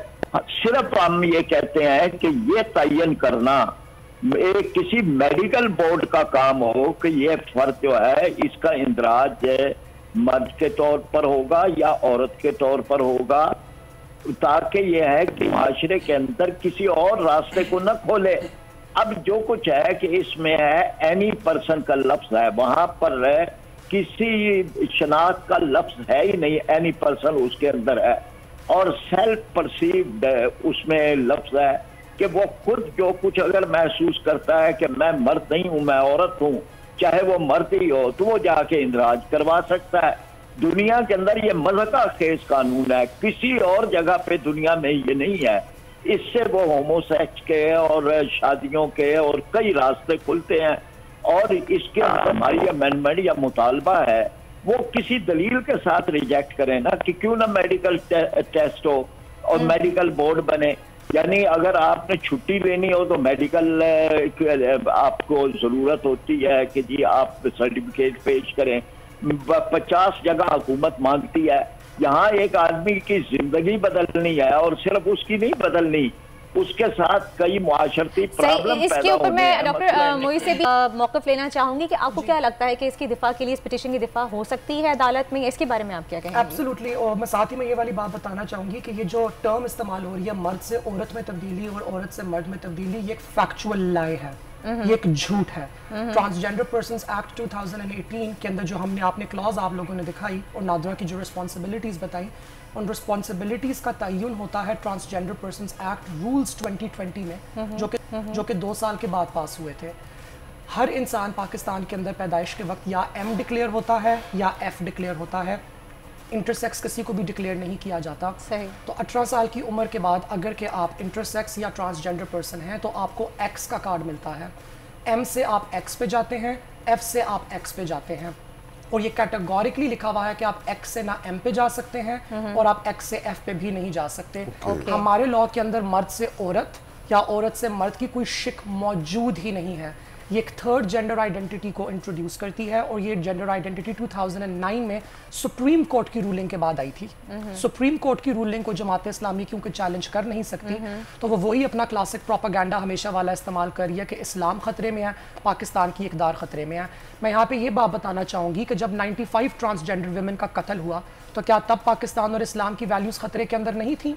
जब अब से पहले पिछले महीने के अंदर 3 ख्वाजा सराओं के मुँह पर तेज़ाब डाला गया और एक का जो बंदा पकड़ा गया उसने पुलिस को जाके बोला कि मैं जिहाद लूट कर रहा हूं इन ख्वाजा सराओं का कत्ल करके, तो क्या तब इस्लाम खतरे के अंदर नहीं पड़ा? जब ख्वाजा सराओं को घरों से बेदखल किया जाता है और स्कूलों में वो बाथरूम नहीं जा सकते, बाथरूम नहीं जा सकता एक ख्वाजा सरा, क्योंकि अगर वो लड़की के बाथरूम में जाएगा तो लड़कियों के वालिदैन आके बोलेंगे आपने लड़के डाल दिए। लड़कों के बाथरूम में जाएगा तो वो देखिए जमात इस्लामी के जो रिप्रेजेंटेटिव है उन्होंने पहले ही बोला कि we have all our sympathies. He is lying though, ठीक आप कहते हैं वो झूठ बोल रहे हैं, लेकिन उन्होंने अपने सबसे पहली बात भी यही कहा कि हमारी सिंपैथीज आपके साथ है। ये तो पॉलिटिकल रेटरिक है। प्रॉब्लम यहाँ जो नजर आ रहा है उन्हें ख्वाजा सरा से नहीं है, उन्हें LGBTQ से, उन्हें हम जिन्स परस्ती का प्रॉब्लम है और वो ख्वाजा सरा से उन्हें कोई एतराज नहीं है। तो ये जो कंफ्यूजन हमारी सोसाइटी में हो रहा है कि ख्वाजा सरा को भी LGBTQ वाले कैटेगरी में लेके आया जा रहा है, हम जिन्स परस्ती के, इस पर रोशनी डालो। इसके पीछे जमात सॉरी साहब आ रहे हैं आपके पास, सर आ रहे हैं। इसके पीछे जमात इस्लामी खुद इन्वॉल्व्ड है। 2010 के अंदर जब अमेरिकन एम्बेसी ने पहली दफा LGBT प्राइड मार्च की थी जिसके ऊपर रेजिस्ट किया था ट्रांसजेंडर और ख्वाजा सराओं ने भी, तो उसके खिलाफ सिर्फ एक एहतजाज निकला था, वो जमात इस्लामी ने निकाला था। आप हमारी एहतजाज देखिए, अभी हम लोगों ने UNDP के खिलाफ एहतजाज किया था जिसके बाद हमारा प्रोग्राम रिस्टोर हुआ। उससे पहले पिछले साल अक्टूबर में हम लोगों ने एहतजाज किया था वायलेंस के खिलाफ। हमने मीडिया को स्ट्रिक्ट गाइडलाइंस दी थी और अटेंडीज को, no rainbow flags, no LGBT, no homosexuality. हम ख्वाजा सरा हैं। LGBT की टर्म 1980 में कॉइन हुई है, ख्वाजा सरा की टर्म तो इम्तियाज ताज साहब के ताजमहल अफसाने के अंदर भी लिखी हुई थी। हमारी तारीख, पाकिस्तानी तारीख LGBT और होमोसेक्सुअलिटी की तारीख से बहुत पीछे जाती है। मैं छोटी सी बात है कि यहाँ पे क्लैरिफाई करती हुई चलूं, आप जमात इस्लामी का तमाम रेटोरिक, तमाम प्रोपेगेंडा उठा के देखें, ये कह रही है कि मर्द औरत बन के मर्द से शादी करेगा। इसकी 2 सॉल्यूशंस हो सकती हैं। आप निकाह ख्वां को बता दें कि जब भी किसी का निकाह हो रहा है तो आप मर्द और औरत को बोलें कि वो जाके अपनी मेडिकल रिपोर्ट लेके आ जाए, नंबर 1। नंबर 2, ये हमें दिखाता है कि जो मजहबी इंतहा पसंद है और जो मजहब फरोश है उनके नज़दीक एक औरत की वक़्त क्या है। वो ये समझते हैं कि अगर एक इंसान का जनाना रूप है या जनाना लिबास है तो वो सिर्फ और सिर्फ किसी मर्द को अपनी तरफ जिनसी तौर पे रागिब करने के लिए या निकाह करने के लिए। तो फरीद पराचा साहब, मैं आपको भी और आपके देखने वाले तमाम नाज़रीन को बता दूं, हमें शादी का हक नहीं चाहिए, हमें सेक्स का हक नहीं चाहिए। हम तालीम का हक मांग रहे हैं, रोजगार का हक मांग रहे हैं, डिग्निटी का और इज्जत का हक मांग रहे हैं, और हमारे ट्रांसजेंडर पर्सन्स एक्ट में सिर्फ और सिर्फ ये हकूक मौजूद है। फरीद साहब वेलकम टू यू। मेरा आपसे सवाल एक और भी है, जो बात भी इन्होंने की है, मैं इसकी जुड़ा हुआ एक सवाल पूछना चाह रहा हूँ। आपने कहा मर्द औरत बन रहा है, औरत मर्द बन रहा है, तो जो आपके मुल्क का कानून है कि जब ख्वाजा सरा पैदा भी हो रहा है तो उसको या मेल या फीमेल लिखा जा रहा है और फिर 18 साल की उम्र में उसको एक्स किया जा रहा है, ये तो आपके मुल्क का कानून है जो मर्द और औरत, औरत और मर्द कर रहा है, इसके खिलाफ आप क्यों नहीं बोलते? अच्छा, मेरी गुजारिश ये है कि एक तो बिला वजह जमात इस्लामी के खिलाफ इतनी गुफ्तगू करने की कोई गुंजाइश मौजूद नहीं है। लेकिन हमने अगर ये मेडिकल टेस्ट कहा है तो इसमें इतनी कौन सी रुकावट है? ये मेडिकल टेस्ट जमात इस्लामी वालों ने तो नहीं करना, ये तो हुकूमत के इदारे हैं। आप कोई लेडी सर्जन, लेडी मर्द, इससे क्यों खाइफ हैं? यानी हमारे जो लेकिन एक बच्चा पैदा होता है तो उसका मेडिकल टेस्ट वहीं हो जाता है फरीद साहब, मालूम पड़ जाता है इसका जिन्स क्या है, इसका ब्लड ग्रुप क्या है, इसका ये क्या है, इसका वो क्या है। और फरीद साहब बात तो यहाँ पे ये हो रही है ना कि मेल फीमेल होने की बात नहीं हो रही है। बात है कि वो उस वक्त का टेस्ट है और उसके बाद जो चेंजेस आती हैं, यानी जिंदगी के अंदर चेंजेस, और उसके बाद एन उस वक्त एक मेडिकल टेस्ट हो जब उसका इंदराज हो, तो इसमें रुकावट क्या है? इसमें कौन सी पूछ लेते हैं, मेहरब से पूछ बताइए। मैं फरीद साहब आपको एक मिनट मेरी बात कंप्लीट होने दें। देखें ना जी, हम ना हमें कोई इससे कोई प्रॉब्लम है, हम तो खुद अपने मंशूर में रखा है ये तालीम का राइट, ये कारोबार का राइट, ये दूसरा हम तो समझते हैं कि ये होना चाहिए। अब ये जो 29,000 दरखास्तें गई हैं और दूसरी तरफ सिर्फ 30 दरखास्तें हैं कि जो हिजरा या जो भी हमारे मुआशरे में नाम लेगा, वो सिर्फ 30 दरखास्तें हैं। 30,000 और 30 दरखास्तों में ये फर्क क्या है? उनमें से वो 30 दरखास्तें हैं कि जिन्होंने कहा कि हम अपनी जिन्स जो है वो तब्दील करवा के मर्द लिखना चाहते हैं या औरत लिखना है, वो टोटल 30 हैं। और ये जो 29,000 दरखास्तें हैं, ये 29,000 कहाँ से आई हैं? ये और ये रास्ता क्यों खोला जा रहा है? और ये LGBT क्या एक हकीकत है? ये नहीं है। आप गूगल खोलें, आपके सामने पूरा दुनिया का एक कल्चर आ बिल्कुल रहा है। बिल्कुल हकीकत है, लेकिन ट्रांसजेंडर को और LGBT को दोनों को अलग रखा जाए तो आई थिंक ज्यादा बेहतर है और ज्यादा क्लियर हो जाएगा, क्योंकि हम इनको मिक्स कर रहे हैं। यही तो हम चाहते हैं कि अलग रहे, मेडिकल टेस्ट की बुनियाद पे वो अलग रहे। लेकिन मेहरब से जवाब ले लेते हैं ना, मेहरब से जवाब भी ले लेते हैं इसका फरीद साहब। लेकिन दरअसल किसी भी माशरे में खासतौर तौर पे एक पाकिस्तान या बरसगीर पाक को क्यों इनकार कर रहे हैं? वो रिस्पॉन्ड कर रहे हैं, वो रिस्पॉन्ड कर रही है, वो रिप्लाई कर रहे हैं। जी बोलिए। तो जितने भी हमारे बरसगीर पाक हिंद के हमारे माशरे हैं, हम लोग जिनसियत के मौजू पे हमेशा खामोश रहते हैं और ये हमारे यहाँ खुलेआम डिस्कस नहीं किए जाते, जिसकी वजह से हमारे यहाँ लोगों की अंडरस्टैंडिंग बहुत वीक होती है। देखिए LGB में मैं LGB की तरफ आती हूँ, लेस्बियन, गे, बाइसेक्सुअल। इसका कोई मेडिकल टेस्ट होता है क्या? आप चुगताई लेबोरेटरी में जाके टेस्ट करेंगे और आपका टेस्ट आपको बताएगा कि आप गे हैं कि आप लेस्बियन हैं? ये जो बेतुकी बातें फरीद पराचा साहब कर रहे हैं, फरीद पराचा साहब प्लीज लेट मी कंक्लूड। ये भी बता दूं चलूं फरीद पराचा साहब आपको कि मेरे पास एक डॉक्टर ऑफ मेडिसिन की डिग्री है, मेरे पास मास्टर ऑफ पब्लिक हेल्थ की डिग्री है। मैं पाकिस्तान की तरफ से वो वाहिद डॉक्टर थी जो WHO की तरफ से बनाई हुई मेडिकल गाइडलाइंस की मेडिकल रिव्यूअर थी। वही मेडिकल गाइडलाइंस जिनकी बुनियाद पे मेडिकल टेस्ट का जिक्र हो रहा है। There is no such thing as a medical test. Intersex और ट्रांस कंडीशंस को हम लोग 5 कैटेगरीज के अंदर लेकर आते हैं। उसमें आपके इंटरनल जेनिटल्स, यानी कि आपके अंदर ओवरीज हैं या टेस्टिस हैं या यूट्रस है। आपके एक्सटर्नल जेनिटेलिया, यानी कि आपकी शर्मगाह की देखने की सूरत हाल क्या है। आपके क्रोमोसोम्स, आपके हार्मोन्स लेवल्स और आपके हार्मोनल लेवल्स का आपके ऊपर आपके दिमाग के ऊपर होने वाला असर, जिसकी वजह से आपकी इनर मोस्ट आइडेंटिटी होती है। तमाम इंटरसेक्स और ट्रांस लोग इस पूरे के पूरे अमल में से गुजरते हैं। अगर कि फरीद पराचा साहब को इतना ही शौक है और जमात इस्लामी को इतना ही शौक है, तो मैं इनको अपने एंडोक्रिनोलॉजिस्ट के, साइकियाट्रिस्ट के, साइकोलॉजिस्ट के और सर्जन के bills right, very good point, very good. Farid साहब जो बात अभी इन्होंने की है, मैं चाहूंगा आप इस पर रिस्पॉन्ड करें। हम जिन्स परस्ती का कौन सा टेस्ट होगा, मुझे आप बताएंगे? देखे ना जी, वो तो हमारे मुआशरे के अंदर एक काबिल सजा चीज है। उस टेस्ट कौन सा होगा? सवाल का जवाब दीजिए फरीद साहब, टेस्ट कौन सा होगा इसका?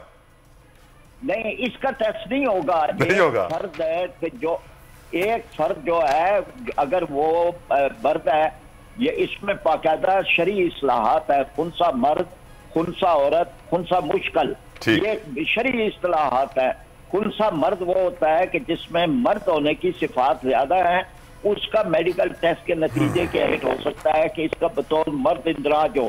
एक खुनसा औरत होती है, ये शरई इस्तिलाहात है, उसके मुताबिक उसका जो है वो औरत के तौर पे हो सकता है। एक खुनसा मुश्किल उसको बोलते हैं कि जिसमें इसका तयन जरा मुश्किल होता है।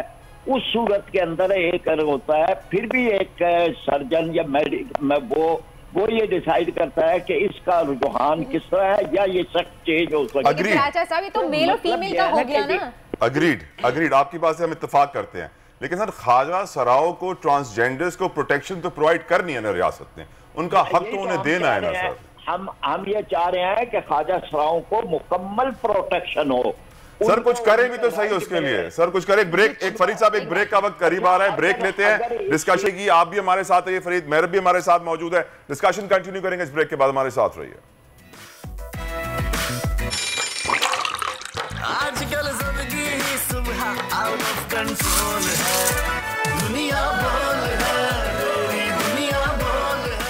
Welcome back after the break. आप देख रहे हैं दुनिया बोले, और ब्रेक पे जाने से पहले हम डिस्कस कर रहे थे कि ट्रांसजेंडर्स का एक्ट, उनको किस तरह से हुकूक दिए जाएं हमारे माशरे में, और जो एक्ट लगाया जा रहा है, जब जमात इस्लामी आवाज़ उठा रही है उसके अगेंस्ट, उस एक्ट के अगेंस्ट जो एक्ट 2018 है, तो किस तरह से उसको गलत साबित कर रहे हैं। मेहरब साहब हमारे साथ मौजूद हैं, फरीद प्राचा साहब भी हमारे साथ जमात इस्लामी से। लेकिन मैं फरीद प्राचा से यहाँ पे एक सवाल करना चाहूँगी। सवाल से पहले NIC दिखा दें मेहरब का। मैं वही करना चाह रही हूँ कि वो दिखाते हैं, हम पहले NIC दिखा देते हैं, पहले NIC दिखाएं, NIC दिखाइए मेहरब का। एग्जैक्टली। अच्छा, NIC में एक जिन्स का खाना होता है, उसमें मर्द या औरत होता है, या चलें ख्वाजा सरा हो सकता है, लेकिन इमरान खान की तकरीर में मैंने जिक्र सुना था मिस्टर एक्स का, मिस्टर वाई का, अभी मैं शनाख्ती कार्ड पे भी एक्स देख रहा हूँ, जेंडर। तो ये मैं हैरान हो रहा हूँ कि यार ये कैसे हमारा मुल्क किसी भी एक जेंडर को XYZ कैसे कर सकता है। उसका जो नाम है उस नाम से पुकारो, उसकी जो पहचान है उसको वो पहचान दो। जब पहचान से महरूम कर दोगे तो फिर यकीनन प्रॉब्लम्स होंगी। तो फरीद साहब से आप सवाल करना चाहती हैं, वर्दा आप रिलेटेड सवाल कर लीजिए। फरीद साहब, वाई एक्स, आपने कभी इस एक्स के ऊपर आवाज क्यों नहीं उठाई? हमारे नादरा के सिस्टम के अंदर इतना बड़ा जुल्म है कि अगर कोई ख्वाजा सरा है तो उसको ख्वाजा सरा लिखो, एक्स क्यों लिखते हैं सर? जी बिल्कुल, इसमें हम भी ये समझते हैं कि ये उसका राइट है, उसके राइट को जो है वो हुकूमत को, नादरा को प्रोटेक्ट करना चाहिए। और इसमें अगर कोई भी अपनी जिन्स को तरीके से लिखवाना चाहते हैं कि जो उनकी है, जो कुदरती तौर पे है, जो अल्लाह तबारक व तआला के फैसले के मुताबिक है, तो उसका उसे राइट होना चाहिए। उसमें किसी तरह की भी कोई रुकावट हम नहीं समझते कि जी उसमें कोई रुकावट डाली जाए। हमने तो सिर्फ करने के लिए ये अमेंडमेंट दी है कि जिसके जरिए से एक और चैप्टर खुलता है जो हमारे मुआशरे में नहीं है। अल्लाह का शुक्र है कि हमारा मुआशरा बहुत सारी उन बुराइयों से बचा हुआ है कि जो वेस्ट की बुराइयां हैं, जिसपे आप गूगल में चल जाके सर्च करें।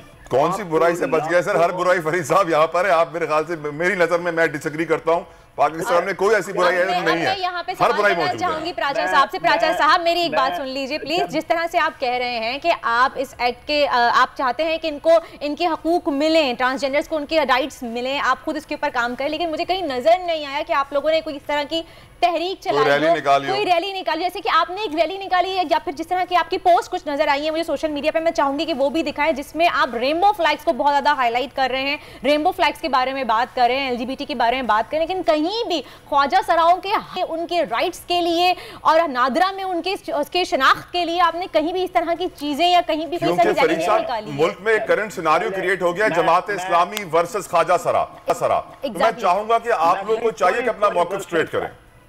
ये देखें ना, कोई वर्सेस ख्वाजा सरा क्यों है? मेरा मजमून छाया हुआ है जंग में, सारे अखबारात में इब्तिदाई इस बात से है कि जी ख्वाजा सराओं के हकूक जो हैं वो महफूज होने चाहिए, और हमने अपने मंशूर में रखा है। मैंने आपको बताया, मैं मंशूर कमेटी का सदर हूँ जमात इस्लामी का। हमने अपने मंशूर में ये बात रखी है कि इन्हें स्कूल हो, इनकी रियासत की जिम्मेदारी है, रियासत की जिम्मेदारी रोजगार है, उनको सड़कों के ऊपर खड़े होने की क्या जरूरत है। लेकिन क्या आप समझते हैं कि आपके इस एहतजाज से जो इस वक्त आप ट्रांसजेंडर एक्ट के खिलाफ कर रहे हैं, हम जिन्स परस्ती पाकिस्तान से खत्म हो जाएगी या कंट्रोल कर लेंगे आप? देखें, ट्रांसजेंडर का लफ्ज कभी आया है हमारे मुआशरे में? ट्रांसजेंडर को आपने कभी इस्तेमाल किया है? कभी होमोसेक्सुअल का आया है जो आप यूज कर रहे हैं? देखें ना, ये कहाँ से आई है इस्तिलाह?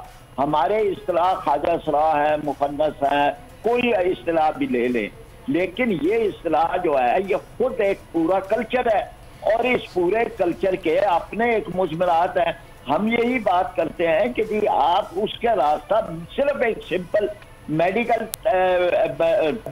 टेस्ट के साथ रखा। सर, शराब हराम है पाकिस्तान में, आप लोगों ने शराब के लिए क्या किया? शराब तो आम मिलती है, खुली मिलती है, इतनी बड़ी बुराई है, इतना बड़ा कल्चर है, कभी कभी दवाई बन जाती है। नहीं, मैं तो ये बता रहा हूँ ना जी, हमने, हमारी तो हुकूमत नहीं है, हमने तो कोशिश की है, हमने तो जो कहीं ख्वाजा सराओं। प्राचा साहब, मैं मेहरब से यहाँ पे बात करना चाहूंगी, प्लीज मेहरब, आप अपना मौका आप बताना चाह रही थी कि LGBT के बारे में जिस तरह से ये लोग इनको मिक्स कर रहे हैं, तो बेसिकली देखिए, अब इसकी दो वजूहात हो सकती हैं। अगर कि मैं एक ऑप्टिमिस्टिक तरीके से एक कॉन्फ्लिक्ट रेजोल्यूशन के एंगल से आऊँ, तो मैं चाहूँ कि देखिए पाकिस्तान एक कितना पुरतशद्दुद मुल्क रह चुका है। हमने बहुत कुछ, कराची के शहरी आप लोगों ने बहुत तशद्दुद देखा, हम सबको चाहिए कि हम एक पीस की तरफ आगे जाएं। तो मैं भी ये एक क्वेश्चन है, अगर आप मुझे इजाजत दें प्लीज प्लीज, आपके NIC पे X क्यों है? NIC की हम बात कर रहे थे, उनसे भी सवाल किया, आपसे भी करता हूं, X क्यों है? क्या आप ख्वाजा सरा हैं या आप कुछ और हैं? मैं ख्वाजा सरा हूं।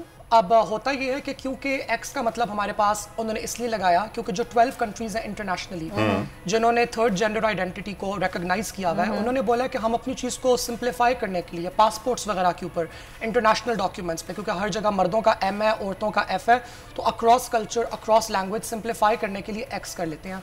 लेकिन जब आपका नादरा के अंदर इंदराज हो रहा होता है तो आपके पास पीछे मल्टीपल कैटेगरीज आती हैं, जिसके अंदर खुनसा मर्द, खुनसा औरत, खुनसा मुश्किल, ये तमाम कैटेगरीज हमारे पास मौजूद होती हैं और आप उस तरीके से अपनी एंट्री करवाते हो। But coming back to the point about Jamaat Islami versus ख्वाजा सरा, देखिए ये जमात इस्लामी का हो सकता है कि इनकी इग्नोरेंस हो, लेकिन जिस स्ट्रेटेजिक तरीके से इन्होंने ऑफेंसिव लॉन्च किया है, बाकायदा मेरे खिलाफ ट्वीट्स ऑर्गेनाइज करके, मेरी वीडियोस को एडिट करके, अच्छा इससे पहले आयशा मुगल जिनको मिलिट्री ऑफ पाकिस्तान ने नेशनल अवार्ड किया है 23 मार्च को, इन्होंने उनकी तस्वीरें निकाली, उनका डेड नेम यानी कि बर्थ पे जो उनका नाम था वो निकाल के सामने रखा। फिर रीम शरीफ जो कि इस वक्त मिनिस्ट्री ऑफ ह्यूमन राइट्स के साथ काम करती हैं, ये दो वाहिद ख्वाजा सरायां जो हुकूमत पाकिस्तान की मुलाजमीन रह चुके हैं, उसके साथ इन्होंने ये किया। अब ये मेरे साथ कर रहे हैं, तो एक तरफ ये कहते हैं कि हम ख्वाजा सराओं की इज्जत करते हैं, लेकिन पॉलिटिकली इनका एक इतना स्ट्रॉन्ग ऑफेंसिव है ट्रांसजेंडर पर्सन्स के खिलाफ कि इंसान को यकीन नहीं आता। और हम तो ट्रांसजेंडर का लफ्ज़ इस्तेमाल भी नहीं करना चाहते, इसके लिए उर्दू का भी लफ्ज़ मौजूद है, मुतजन्नस अफराद। ख्वाजा सरा अफराद वो हैं जिनका ताल्लुक एक सूफी कल्चर के साथ होता है, बाबा बुल्ले शाह के साथ होता है, जो कि मेरा भी ताल्लुक है। लेकिन अगर आपका वो ताल्लुक नहीं है, अगर आप इतने इस्लामी, इतने मजहबी नहीं हैं, तो आप उर्दू में खुद को मुतजन्नस मर्द या मुतजन्नस औरत कहेंगे। मैं इनकी मेडिकल गेट कीपिंग का जवाब देना चाहती हूँ कि मेडिकल टेस्ट क्यों हमारे पास नहीं हो सकता। चले मेडिकल टेस्ट हो गया, और मेडिकल टेस्ट होते हैं, अगर आपने मर्द से खुद को औरत कराना है और औरत से खुद को मर्द कराना है, तो ये ट्रांसजेंडर पर्सन्स एक्ट में कहीं पे भी नहीं लिखा हुआ। ये लाहौर हाई कोर्ट की 2008 की एक रूलिंग है, जिसके अंदर एक खातून, एक ट्रांसजेंडर खातून कोर्ट में गई थी और उन्होंने कहा था कि मेरे सारे मेडिकल प्रोसीजर्स हो चुके हैं, मेरी मेडिकल रिपोर्ट्स देखें, मैं मर्द नहीं हूं, मुझे औरत का शनाख्ती कार्ड दिया जाए। और ये हाई कोर्ट ने उनको ऑर्डर दिया। अगर इनको इस बात से मसला है तो ये उस ऑर्डर को जाकर सुप्रीम कोर्ट में चैलेंज करें। हमारा बिल तो इस चीज के बारे में कुछ भी नहीं कह रहा, ना वो इस चीज के बारे में बात कर रहे हैं। आप पाकिस्तान में बहुत एक्टिव हैं और बहुत पढ़े लिखे हैं, मुझे ये बताइए, आप जानते हैं कितने कानून मौजूद हैं और उन पे कितना इंप्लीमेंट अमल दरामद होता है, नहीं होता 0%। है। आपकी जेलों में लोग पड़े हुए हैं, वो बेचारे अदालतों में छोड़ दी, जुडिशियल रिफॉर्म्स को छोड़ दीजिए 2 मिनट। यहाँ पे मैं जेंडर के ऊपर डिस्कशन वापस लेकर आना चाह रहा हूँ। मेरा सोशल मीडिया पे कैंपेन चल रही है, आपकी एक पुरानी तस्वीर लगी हुई है इसमें आपकी दाढ़ी है और आपकी एक नई तस्वीर लगी हुई है, और ये कन्विंस करने की कोशिश की जा रही है कि आप ख्वाजा सरा नहीं है और आप गे हैं। इसके बारे में बताइए मुझे। मैं इस वाली बात को पब्लिकली पहले डिनाई कर चुकी हूँ, और मैं इस पे वाली बात बावर कराती जाऊँ कि मेरा ये करने का मकसद इसलिए नहीं है कि मुझे गे लफ्ज से कोई मसला है या मुझे गे लोगों से मसला है। मैं किसी इंसान से नफरत नहीं करती, और एक इंसान का बेडरूम का बिहेवियर उसके बेडरूम तक रहना चाहिए। किसी भी शरई मुल्क के अंदर मेरे ख्याल से लोगों के बिस्तरों में झांकने की जरूरत नहीं है मेरा। और अगर मेरी सेक्सुअलिटी के ऊपर इन्होंने बात करनी है तो मैं तो बेशतर दफा वीडियोस के अंदर ये वाली बात कह चुकी हूँ कि आजकल के दौर के अंदर औरत जात को और जन जात को, ख्वाजा सरा जात को, हम जो हकूक मांग रहे हैं वो तो हम लोग नो कहने का हक मांग रहे हैं, क्योंकि हमें 4 साल की उम्र से जिनसी निगाह से देखा जा रहा है। स्कूल में जाएं तो हम सेक्स ऑब्जेक्ट हैं, सड़क पे जाएं तो सेक्स ऑब्जेक्ट हैं, गली में जाएं तो सेक्स ऑब्जेक्ट हैं। हम तो नो का हक मांग रहे हैं। पर मेरा प्रॉब्लम यही है ना, देखिए आप देखें कितने ख्वाजा सरा हैं हमारी सड़कों पे जो इस वक्त सेक्स वर्कर बने हुए हैं, जिनके ऊपर इल्जाम लगता है कि वो STDs फैला रहे हैं, एड्स फैला रहे हैं, बीमारियां फैला रहे हैं, और कोई उनके पास स्टैंडर्ड्स नहीं है, कोई उनके पास मेडिकल सर्विसेज नहीं है, बेसिक हेल्थ यूनिट्स नहीं है, कोई उनको राइट हमारे मुल्क में है ही नहीं। जैसे पाकिस्तानी वो है ही नहीं, किसी और मुल्क से उतर के आए हुए हों।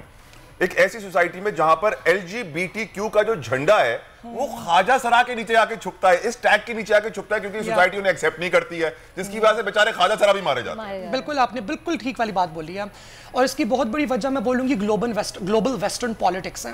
बिकॉज पाकिस्तान में किसको हकूक मिल रहे हैं और किसको हकूक नहीं मिल रहे, ये डिबेट हमेशा ग्लोबल ह्यूमन राइट्स के एंगल से की जाती है।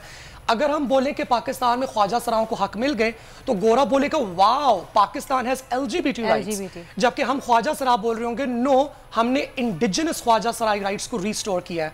लेकिन ये बिल्कुल simply English versus Urdu, it is the white man versus the brown man, कि हमारी जो जेंडर आइडेंटिटी है, हमारी जो फिलॉसफी है, उसको दबा के एक ग्लोबल आइडेंटिटी को ऊपर ले आया। आखिर में what is to be done, time कम है। हाँ, कंक्लूजन क्या है इसका? कंक्लूजन ये है कि मैं सबसे पहले ये चाहती हूँ कि पाकिस्तानी अवाम इस वक्त एक ठंडा सांस ले। जमात इस्लामी को और मैं बाकी तमाम दाएं बाजू की जमात की पॉलिटिकल पार्टीज को दावत देती हूँ कि वो ख्वाजा सराओं के साथ बैठें अगर आप लोगों के जायज़ कंसर्न्स हैं, इन जायज़ कंसर्न्स को हम लोग रद्द कर सकें। और मैं आखिर में ये वाली बात बताती हुई चलूँ कि ट्रांसजेंडर पीपल मैंने एक रिसर्च भी शेयर की थी, अगर आप लोग स्क्रीन पे दिखा दें, आपकी जेंडर आइडेंटिटी आपको प्यूबर्टी के बाद, बलूगत के बाद पता चले या बाद में पता चले, जिस उम्र में भी पता चले, उसकी जो कंडीशंस थी वो बर्थ के टाइम पे मुतय्यन हो चुकी होती हैं। Transgender people are born this way. इस माशरे के अंदर जब हमारा इतना बुरा इस्तेसाल है कि हमारा लिटरेसी रेट जो है वो 1% है ख्वाजा सरा कम्युनिटी का, डॉक्टर तो मेरा कौन टाइम चूज खत्म हो करेगा? गया है। Thank you so very much, it was lovely talking to you. यकीनन आप जिस तरह बातों को और इश्यूज को डिस्कस करती हैं कोई नहीं करता। Thank you so very much. एक ब्रेक के बाद प्रोग्राम जारी रहेगा, हमारे साथ रहिए। आजकल जिंदगी ही सुबह आउट ऑफ कंट्रोल है, दुनिया बोल है, दुनिया बोल है। वेलकम बैक टू दुनिया बोल है। सुबह से हम सीरियस इश्यूज डिस्कस कर रहे हैं और अब कुछ हमारे प्रोड्यूसर साहब ने बोला है क्रिकेट की बात हो जाए, कुछ मूड बनाएं, कुछ माहौल बनाएं, बेजारी की बात मत करें, मूड खराब मत करें, सुबह का वक्त है। चलें जी क्रिकेट की बात करते हैं, आपका मूड बनाते हैं, आपको बताएं कि पाकिस्तान इंग्लैंड की सीरीज 7 T20 मैचेस, कराची वाले ट्रैफिक जैम को झेलने के लिए तैयार हैं। नया ट्रैफिक रूट बता दिया गया है सबको, अल्लाह खैर करे। लेकिन एक बड़ी अजीब बात थी वर्दा, वो ये थी कि पहले मैंने कल खबर पढ़ी कि सारे टिकट सोल्ड हो गए। हाँ जी, फिर कल से मैं ये प्रोमोज देख रहा हूँ टीवी पे चल रहे हैं, हमारे खिलाड़ी आके कह रहे हैं कि ये जो पैसे पहले मैच से कमाए जाएंगे, ये सैलाब मुतासरीन को जाएंगे, तो जरूर आइएगा भरपूर तैयारी के साथ। अबे भाई कैसे आए, टिकट ही नहीं मिल रही यहाँ पे, हाउस फुल हो चुका है। अब आप बताएं कि हम कहाँ पे खड़े होकर आपका मैच देखें? प्रोमोज पहले बन गए होंगे, चल लेट रहे हैं। तो बस ये प्लानर्स और सोचने वालों को सोचना चाहिए कि भाई हमारा काम सोचना है। तो उम्मीद नहीं होगी कि इतनी जल्दी हाउसफुल हो जाएगा, लेकिन टिकट सारे सोल्ड आउट हो चुके हैं। सुनने में यही आया, टिकट्स कहीं नहीं मिल रहे हैं। शायद आज भी मारे फिर रहे हैं, कहीं शायद ब्लैक में कुछ टिकट मिल जाए, लेकिन गेट क्रैश करके पहुंचे सैलाब मुतासरीन के लिए, खिलाड़ी ने बोला बाबर आजम। चलिए जी हम लेकिन क्रिकेट में क्या होने वाला है तलहा, आज पाकिस्तान की परफॉर्मेंस कैसी रहेगी? इंग्लैंड 17 साल बाद कराची के स्टेडियम में आज मैच खेलने वाला है, तो पूछेंगे और जानेंगे। हमारे साथ मौजूद हैं इकबाल जमील साहब, क्रिकेट एक्सपर्ट हैं। अस्सलाम वालेकुम। वालेकुम सलाम, हाउ आर यू गाइस? ये सरफराज के साथ ये क्या कर रहे हैं, बताएंगे जरा आप हमें? किसके साथ? सरफराज के साथ जुल्म क्यों हो रहा है? देखिए एक बात सुने, पाकिस्तान में मतलब पहले तो इन्होंने एक जराए के जरिए खबरें चलाई कि सरफराज रिटर्न होने वाला है, वो एब्सोल्युटली एक फेक न्यूज थी, खाम में लोगों का जो दिमाग था डाइवर्ट करने के लिए। आप ये देखिए इस सिलेक्शन कमेटी ने क्या किया, 48 आवर्स के बाद इंग्लैंड की टीम यहाँ आ गई, उन्होंने 4 हफ्ते पहले टीम का अनाउंस कर दिया था। ये जब आए पाकिस्तान ने उनकी सरजमीन पे आ गए, तब 48 डिले के बाद टीम अनाउंस की, और टीम क्या अनाउंस की, फखरे बेचारे उसको निकाल दिया। मेरे हिसाब से पूरा मिडिल ऑर्डर को ड्रॉप होना चाहिए था। एक बंदा जिसने अच्छी परफॉर्मेंस दी उसको आपने ड्रॉप कर दिया, और उसके बाद on the pretext of what, मतलब you don't have the courage even to say कि यार उसको हम ड्रॉप कर रहे हैं। झूठ बोला कि यार इंजरी हो गई, कौन सी इंजरी हो गई, अभी तक ये नहीं पता चला कि कौन सी इंजरी है। तो क्यों कर रहे हैं ऐसे, क्यों, क्या सोच के सिलेक्शन कर रहे हैं? भाई देखिए ये करने की बात नहीं है, इसलिए कि जब आपका एक माइंडसेट बन जाए ना, जब आप एक कंफ्यूज हो, जब आपके पास मेरिट ना हो। अब आपको एक एग्जांपल देता, what is merit? David Beckham queen को होमेज पे करने के लिए 12 घंटे लाइन पे खड़ा रहा, दैट इज व्हाट मेरिट है। ये मेरिट आपके यहाँ इस मुल्क के अंदर, ये क्रिकेट में भी वही है, जो मुल्क का हाल चल रहा है वही क्रिकेट में हाल है बाबा। मतलब ये जो यार इस जुमले के बाद मेरा दिल चाह रहा है इकबाल भाई कि खिलाड़ियों को ना, क्रिकेट के खिलाड़ियों को हॉकिया पकड़ा दें और बोले नेशनल स्टेडियम में हॉकी मैच होगा पाकिस्तान और इंग्लैंड का। नहीं है, मतलब वो कोई भी मैच हो। देखें सारी बात है कि लोग जो है ना, ये जो आप और हम बात कर रहे हैं, ये हम अपने लिए नहीं कर रहे हैं। आपने तो पढ़ा भी है, आपने भी पढ़ा हुआ है, थोड़ा बहुत मैं भी जानता हूं। ये we are talking about the people. लोग जब तक गेट मनी देके, पैसे हार्ड अर्न मनी देके टिकट खरीद के स्टेडियम में जाते, दे मीन बिजनेस। आप ये बताइए पिछले 2 साल में पाकिस्तान ने कौन सा बड़ा टूर्नामेंट नहीं हुआ? कौन सा बड़ा नहीं टूर्नामेंट जीता कौन सा है यार? कोई भी नहीं। इतने बड़े हाइप क्रिएट के लोग। अब बताएं मैं 2 साल में पैसे कितने लगे? लोग मसल्ले पर इकबाल भाई बताएं पैसे कितने लगे टीम पे 2 साल में? बहुत बेपनाह पैसे लगे भैया। कितने करोड़ों अरबों रुपए लगे हैं भाई, अरबों रुपए। आप ये बताओ, मैं आपको ऑनेस्टली बताऊं कि PSL is also become one of the lucrative after IPL, और अब ये IPL को टच करने वाला है। मतलब इस तरीके से पैसे को मिले। ये PSL की वजह से ना स्क्वॉश चैंपियन बचा है, ना हॉकी चैंपियन बचा है, ना स्नूकर चैंपियन बचा है, ना कोई और चैंपियन पैदा हो गया। अल्लाह का शुक्र है 2-3 एथलीट्स पैदा हो गए ओलंपिक्स के अंदर, वो भी अल्लाह की मेहरबानी है उनकी जरा, क्योंकि हमारी हुकूमत ने, हमारे सिस्टम ने, हमारी एसोसिएशन ने, स्पोर्ट्स बोर्ड ने, किसी ने उनको सपोर्ट नहीं किया। आपके सिस्टम में कभी पैदा नहीं होगा। आपके जो सिस्टम है इट्स ए क्रैप सिस्टम, कभी नहीं आएगा। ये आई टेल यू ऑनेस्टली, ये इंडिविजुअल किसने बनाया सिस्टम? किसने बनाया सिस्टम? ये लोगों ने बनाया है, जो अरबाब इख्तिदार है। इसलिए कि यहाँ हर चीज की, सवाए क्रिकेट के, हर इदारे की। फुटबॉल में 5 एसोसिएशन है, 5 सदर बने हुए।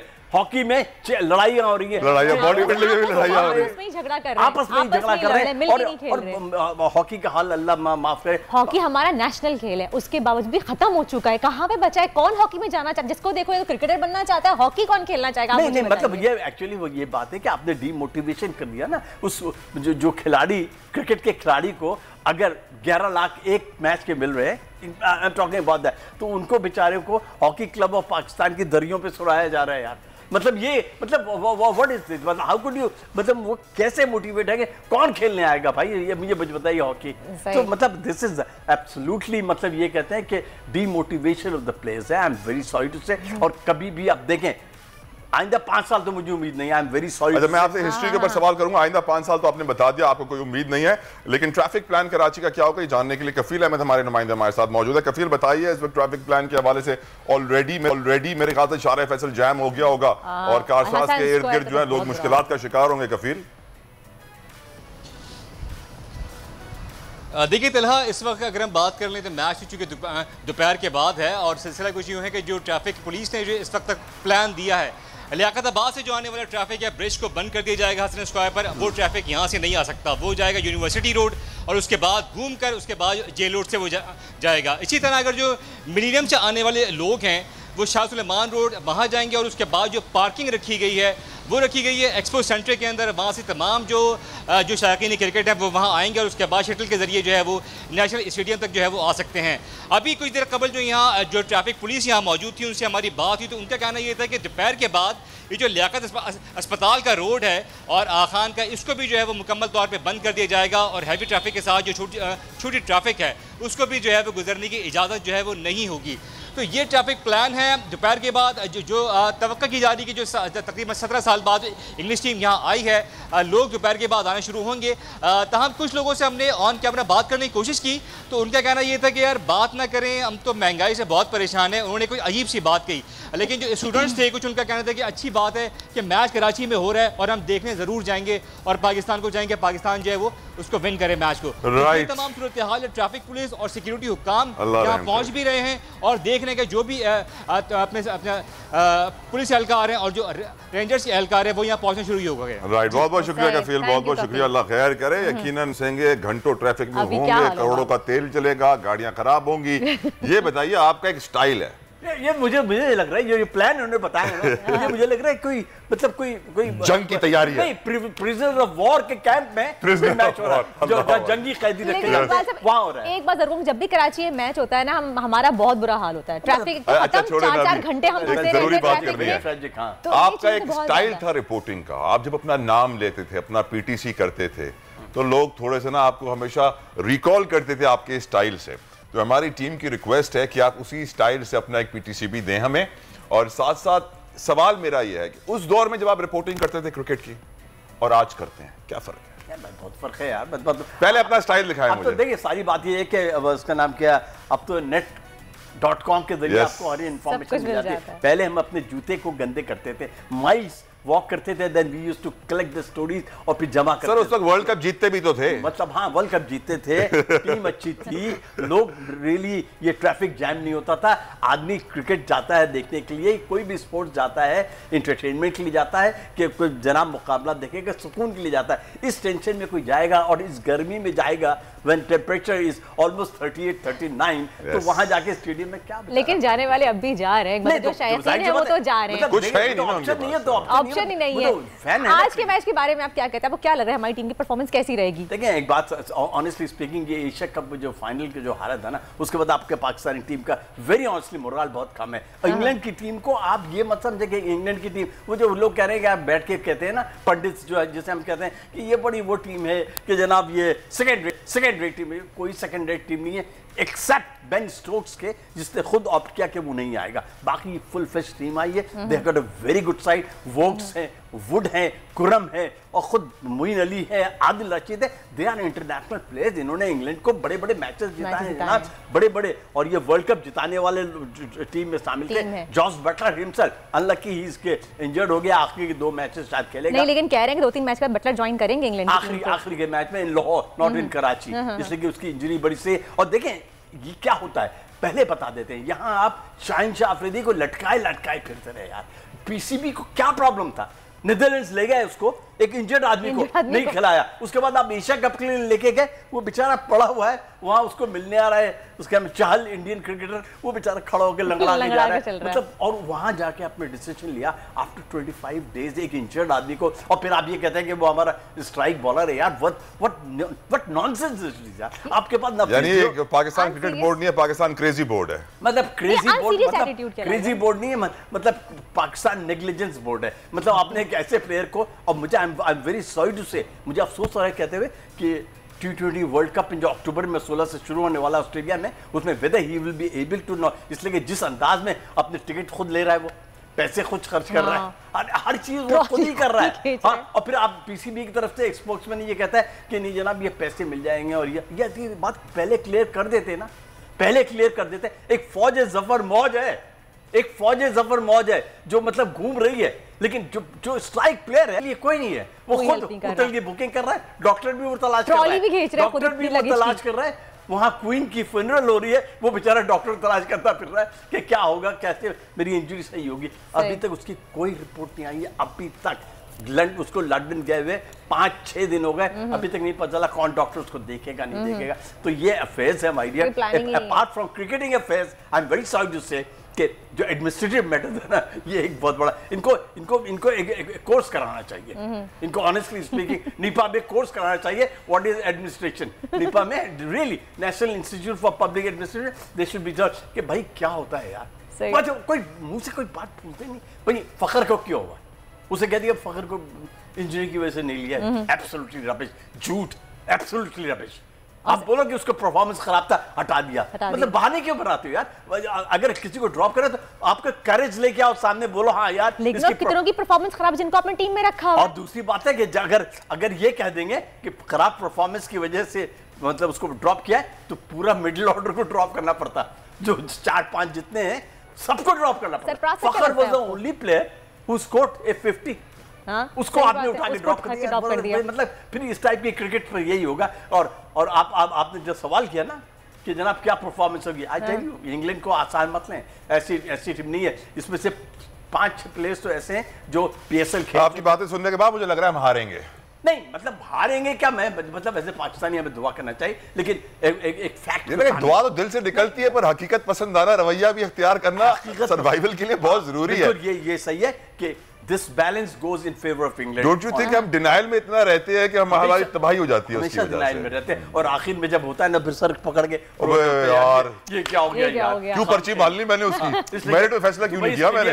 दुबई स्टेडियम जो है वो 3 ओवर पहले खाली होना चाहिए, मतलब तो ऐसा नहीं होना चाहिए ना, मतलब आप जाएं तो भाई। अच्छा ये बताएं जो नई किट्स बनी है ये आपको कैसी लगी है? मुझे ग्रीन कम ब्लू ज्यादा लग रहा था। देखिए सारी बात ये है कि ये खुद ही बनाते डिजाइन करते हैं, खुद ही तारीफ करते हैं, खुद ही मतलब कहते हैं भाई क्या जबरदस्त चीज बन गई है अपने मुंह में मिठू। ऑनेस्टली स्पीकिंग यार मतलब मैं आपको सही माने बताऊं, मतलब किट्स चेंज करने से क्या होता है मतलब आप ग्राउंड पे परफॉर्मेंस दिखाओ, परफॉर्मेंस हो तो कुछ परफॉर्मेंस दिखाएंगे देन यू। अच्छा इकबाल साहब, रिजवान की इंजरी पे सवाल उठ रहे हैं और सरफराज को सिलेक्ट नहीं किया। आप ये बताइए कि मैंने अभी मेरिट की बात की थी ना, रिजवान साहब इतने बड़े प्लेयर बन गए हैं, वो जो बाबर आजम वो निक्कू लगता है, वो फील्ड कहते हैं ये मार्शल ये कर रहा था, इसको इधर इसको उधर, मतलब ऐसा लगता है कि he is the captain, Rizwan is the captain.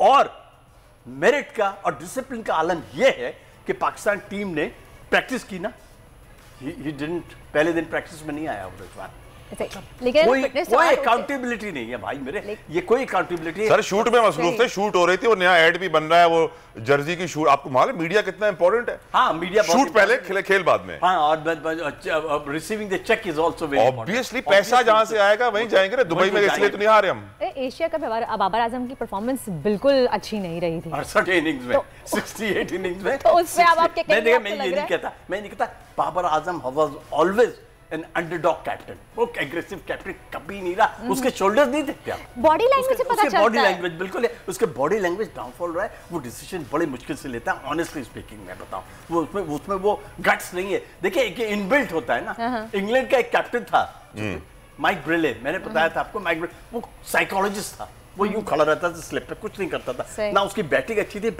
वो सिर्फ स्लिप पे खड़ा रहता था और डिसीजंस लेता था। वो कहता है कि क्रिकेट में और फुटबॉल में ये फर्क है, क्रिकेट में आपको बॉल टू बॉल डिसीजन लेना होता है, सही। फुटबॉल में कप्तान के इतना काम नहीं होता, खेल रहे होते, भाग रहे होते। अभी कोई तो हमारे यहाँ बाबर आजम ऑलवेज जीते हारे दैट्स अ डिफरेंट स्टोरी, लेकिन आई टेल यू मतलब उसके अंदर जो एक गट्स होना चाहिए ना, एक कैप्टन का जो गट है वो नहीं है, लैक करता है। और मतलब ये एक बाज़ औक़ात लोगों की नेचुरल चीज होती है। Last but not the least, अपना पीटीसी मुझे प्लीज दे दीजिए। अरे यार प्रोड्यूसर साहब को उनकी बचपन की यादें वो आपको पता नहीं कब से फॉलो कर रहे हैं, उनकी देरी ना खाई जाके तला भाई आपने नहीं करवाया तो मैं रात को खाना नहीं खाऊंगा। Trying to push me towards the, चलिए ब्रेक दे दें, अपने साइड से ब्रेक दे दें, नो इश्यूज। जनाब वी आर स्टैंडिंग हियर और ये कहना चाहता हूं आज इंग्लैंड का मैच हो रहा है, मेरे साथ दो ग्रेट एंकर्स खड़े हुए हैं एट द स्टूडियो ऑफ बोल न्यूज। सो इसके साथ आपको मैं ये भी बताता चलूं कि ये शो जो है दिन ब दिन इसकी रेटिंग बढ़ती जा रही है। Iqbal Jamil, Pakistan television news, Karachi. Break. आजकल जिंदगी ही सुबह आउट ऑफ कंट्रोल है, दुनिया बोल है, दुनिया बोल है। जी तो वापस आ गए हैं हम ब्रेक से और अब बात कर लेते हैं कुछ वेदर अपडेट की। मौसम की सूरत हाल से आपको आगाह करते चलें तो बताएं कि महकमा मौसमियात के मुताबिक आइंदा 24 घंटों के दौरान पाकिस्तान के ज़्यादातर शहरों में मौसम गर्म और खुश्क रहने का इम्कान जाहिर किया गया है, जबकि पंजाब और अंदरूनी सिंध में गर्मी की शिद्दत बढ़ने का खदशा बरकरार है। अगर हम कराची की बात करें स्पेशली तो आज मतला साफ रहेगा और शहर में इस वक्त समंदरी हवाओं का राज भी कायम है और कराची में दोपहर के वक्त गर्मी की शिद्दत में इजाफा हो सकता है। आप देख सकते हैं यहाँ पे, देखिए कराची में बिल्कुल इस वक्त मौसम साफ है, आसमान बिल्कुल साफ है, कहीं कोई बादल नहीं है, लेकिन हाँ अलबत्ता दोपहर में गर्मी की शिद्दत बढ़ सकती है, तो अपने आप को हाइड्रेटेड रखिएगा। और अगर दर्जा हरारत की बात की जाए तो आज कराची में कम से कम दर्जा हरारत 26 डिग्री सेंटीग्रेड रहेगा और ज़्यादा से ज़्यादा 30 डिग्री तक जाने का इम्कान है। दूसरी जानिब अगर हम पंजाब का रुख करें तो इस्लामाबाद के कुछ इलाकों में आज भी बादलों का राज बरकरार है और शहर का मौसम खुशगवार होने के साथ साथ ठंडी हवाओं का साया भी बरकरार रहेगा। आज अगर हम शहर इक़्तिदार की बात करें तो कम से कम दर्जा हरारत वहाँ पे 21 जबकि ज़्यादा से ज़्यादा 34 तक जाने का खदशा है।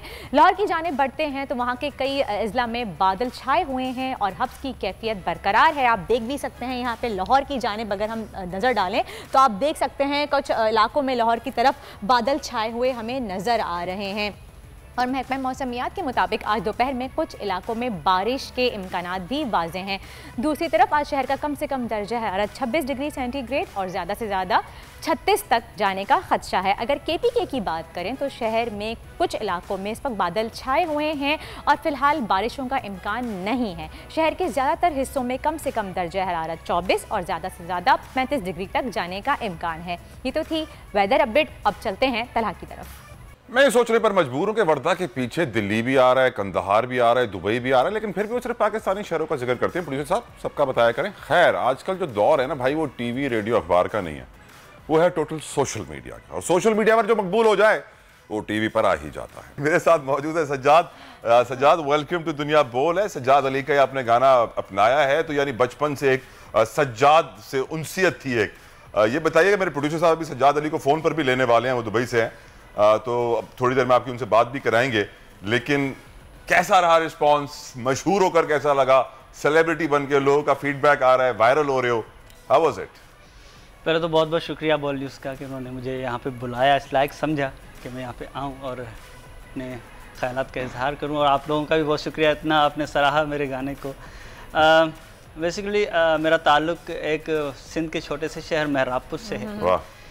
1986 में सजाद सर का एक एल्बम आया था गज़ल बहार के नाम से, जिसमें साहिल पे खड़े हो बने थे। 86 में आपकी उम्र क्या थी भाई? इतने बड़े तो नहीं लग रहे। अच्छा, इनका नाम भी सज्जाद अली है, तो ये भी सवाल बनता है कि सज्जाद अली ही नाम क्यों है? मैं उसी चीज़ पे आ रहा था कि 86 में एल्बम आया तो मैं तब अपनी अम्मा के पेट में था। वो ही मैं सोचने में मजबूर था कि भाई 86 से सुन रहा है सज्जाद अली को। तो अम्मा को उनकी गज़लें बहुत अच्छी लगी, तो यानी अम्मा के पेट में ही आप सज्जाद अली के फैन बन गए। Wow, what a story, I swear. तो उन्होंने कहा कि कोई मैंने इनका एल्बम कोई 7 से 8 बार सुना, जैसे ही आया तो अब वो होता है, उन्होंने कहा कि मैं बेटा होगा तो नाम सज्जाद अली रखूंगी। क्या बात। तो सोच लिया था। जी, खाला को भी शक्ल ही मिल रही है थोड़ी थोड़ी, वरना नहीं। वो तो उनके नाम का असर है शायद। तो ज़िंदगी चलती रही ऐसे ही, मैं पैदा हुआ, मुझ पे नाम सज्जाद अली रखा गया। उसके बाद से चलते रहे। जब 2013 की बात कर रहा हूँ तो मैंने 2013 से गाना स्टार्ट किया, जब मुझे अपनी वालिदा ने बताया कि सज्जाद अली एक सिंगर हैं पाकिस्तान के, जिनका नाम उनका ही नाम आपको रखा गया है, जो मेरे खाला ने बताया। मैं भी सुनता था, वैसे तो इतना वो नहीं था। आपको खुद से शौक नहीं था गाने का? से एक शौक होता है कि आपकी आवाज़, और आप कॉपी भी मेरे ख्याल से जैसा आपको ही करते हैं, आप उन्हीं से इंस्पायर हैं शायद, कि आपकी आवाज़ ही बहुत रिजेंबल करती है। ये शायद नाम का असर है कि आवाज़ में वो टेक्सचर उनका वो आना और सारी चीज़ें। खुद से शौक नहीं था, फिर जुल्म की वजह से आप सैड सॉन्ग्स गाना शुरू हो गए। हाँ, उनका गाना हर जुल्म आया तो बहुत दिल को लगा। हाइप थी उस सॉन्ग की, बहुत इंटरनेशनली वो सॉन्ग बहुत फेमस हुआ। तो उसके बाद मैंने उस गाने को सुना तो फिर नाम भी सज्जाद अली था, तो शौक हुआ। और उसके बाद गाने का तो मुझे पता नहीं था कि कैसे गाया जाता है, क्या करता है। सुनता बहुत था, खान साहब मेहदी हसन बाबा ने बचपन से सुनाया, उनको सुनते हुए आते थे। सज्जाद अली सर जो है, कभी आपने वर्दा गाना सुना है? वर्दा माशाल्लाह से शेफ बनने से पहले सिंगर थी। अच्छा, ये तो मुझे बहुत मशहूर है। अभी इनका मूड बन जाए तो ये आपको गाना सुना सकती हैं, यही सुना सकती हैं, यार जुल्म तेरा याद है, भूला क्या बात है, तो मुझे भी नहीं पता। शो के बाद जरूर सुनाऊंगी, वरना भी लोग टीवी बंद करके भाग जाएंगे। लेकिन आप हमें सज्जाद अली साहब को कोई गाना सुना है लाइव? हाँ, लाइव मैं जरूर सुनाऊंगा, क्योंकि मुझे कोई इंस्ट्रूमेंट बजाना नहीं आता। मसला नहीं हो, पीसीआर में हमारे जितने भी है ना वो सब इंस्ट्रूमेंट बजाने वाले हैं। आप यहाँ से गाएंगे, वो हर कोई अपना अपना इंस्ट्रूमेंट लगा देंगे। मेरा एक इंस्ट्रूमेंट है जो मेरे पास हमेशा रहता है, उसको कहते हैं तानपुरा, जो कि स्केल। पीसीआर में हमारा एक और बंदा है जो मुंह से बजाता है, वो भी कर लेता है। वो भी टैलेंट है बहुत बड़ा। वो भी टैलेंट है बहुत बड़ा। तो उनका एक कोक स्टूडियो 10 में एक गाना था जो सनम मारवी आपी के साथ उन्होंने किया था, जो कि मेरी वीडियो ये वायरल हुई थी। वो भी फर्स्ट पर्सन थी जो कि सनम मारवी आपी थी। उन्होंने शेयर करके मुझे कॉल किया कि सज्जाद तैयार रहना आप। सनम मारवी जैसी सिंगर और जो उनकी शख्सियत है, जिस तरह वो down to earth humble personality, my favourite. उनसे अच्छी मेरी नज़र में कोई भी नहीं है पाकिस्तान में। आपदा परवीन के बाद सनम मारवी उन्होंने शेयर किया, तो उसके बाद बिलाल मकसूद सर ने मुझे कॉल किया उसी टाइम कि उन्होंने वीडियो शेयर किया, तो मैंने थैंक यू कहा, sir thank you so much. उन्होंने बोला थैंक यू भाई, मुझे नंबर दो अपना। तो उन्होंने कॉल करके, भाई गाना भी सुना, साथ साथ वक्त की कमी है हमारे पास। पीसीआर में लोग उतावले हो रहे हैं, बार-बार आपके सामने। अच्छा, सज्जाद सर का गाना था रंग लागा, उसका एक अंतरा है जो कि मैं अपना अलग, पता नहीं इसकी आवाज आएगी आगे नहीं आएगी। अपने माइक से करीब कर लीजिए। हाँ, ये आएगी, आई थिंक यहाँ रख ले फोन, आ जाएगी, माइक में आ जाएगी।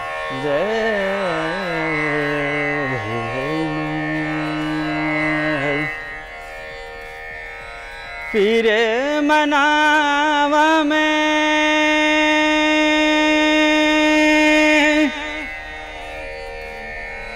निजामुद्दीन औलिया वे,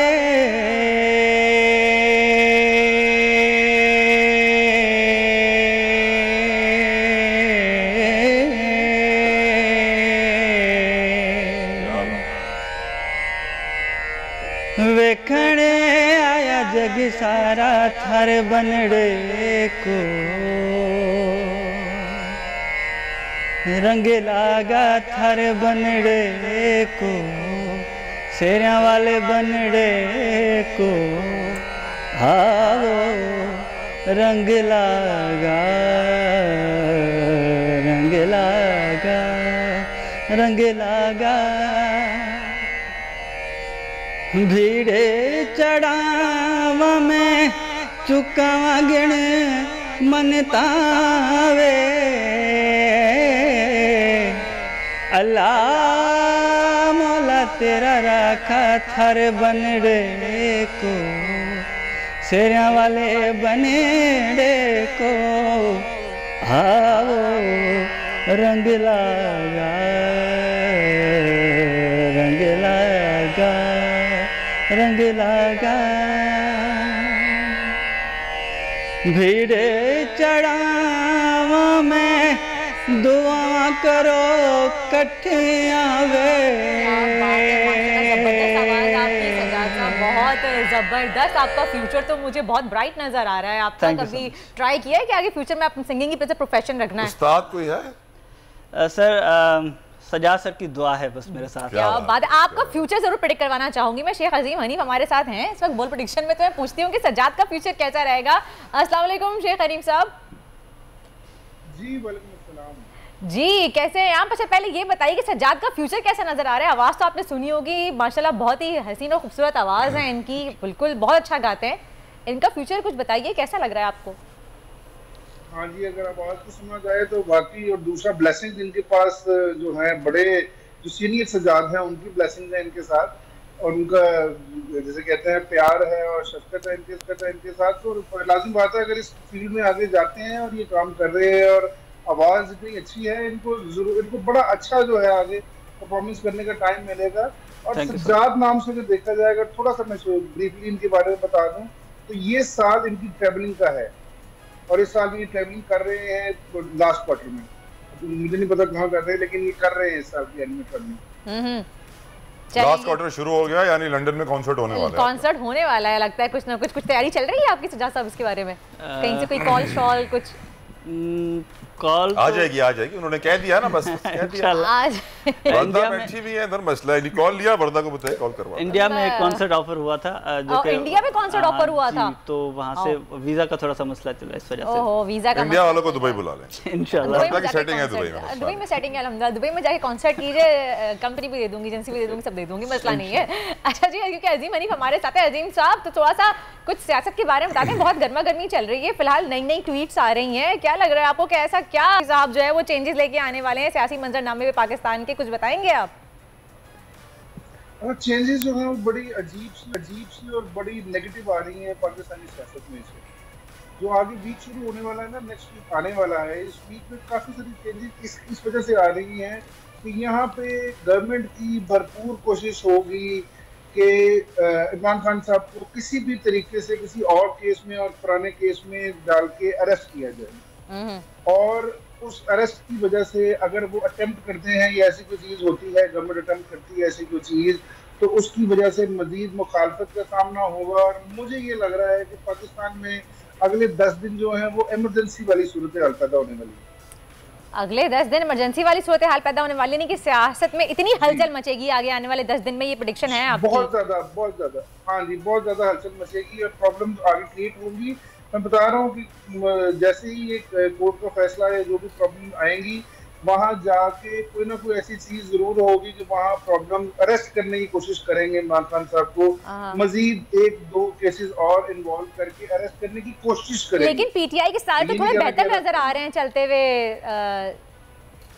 नहीं, वो तो बेहतर हैं, पॉजिटिव, यही तो मैं कह रहा हूँ, वो पॉजिटिव हैं, बेहतर हैं। गवर्नमेंट को अपोजिशन मिलेगी, गवर्नमेंट को प्रॉब्लम्स आएंगी इस वजह से, गवर्नमेंट को प्रॉब्लम्स आएंगी। खान साहब को, हाँ जी, ये जबरदस्ती करने की कोशिश करेंगे, खान साहब को पूरा पाकिस्तान की फेवर मिलेगी, पाकिस्तान की अवाम इनके साथ खड़ी होगी। इमरजेंसी की सूरत हाल इसी वजह से लड़ाइयाँ झगड़े हो गए, बाकी सारी चीजें होंगी, प्रोटेस्ट होगा अवाम की तरफ से, तो गवर्नमेंट को अपना फैसला वापस लेना पड़ेगा और ये सारी चीजें अगले 10 दिन में एक्सपेक्टेड है। जब भी कह रहे हैं कि सितंबर का महीना बहुत इंपॉर्टेंट साबित होने वाला है पॉलिटिकल हवाले से। अच्छा, जल्दी से ये बताइए कि आपको लग रहा है कि अगली हुकूमत खान साहब की हुकूमत हो सकती है?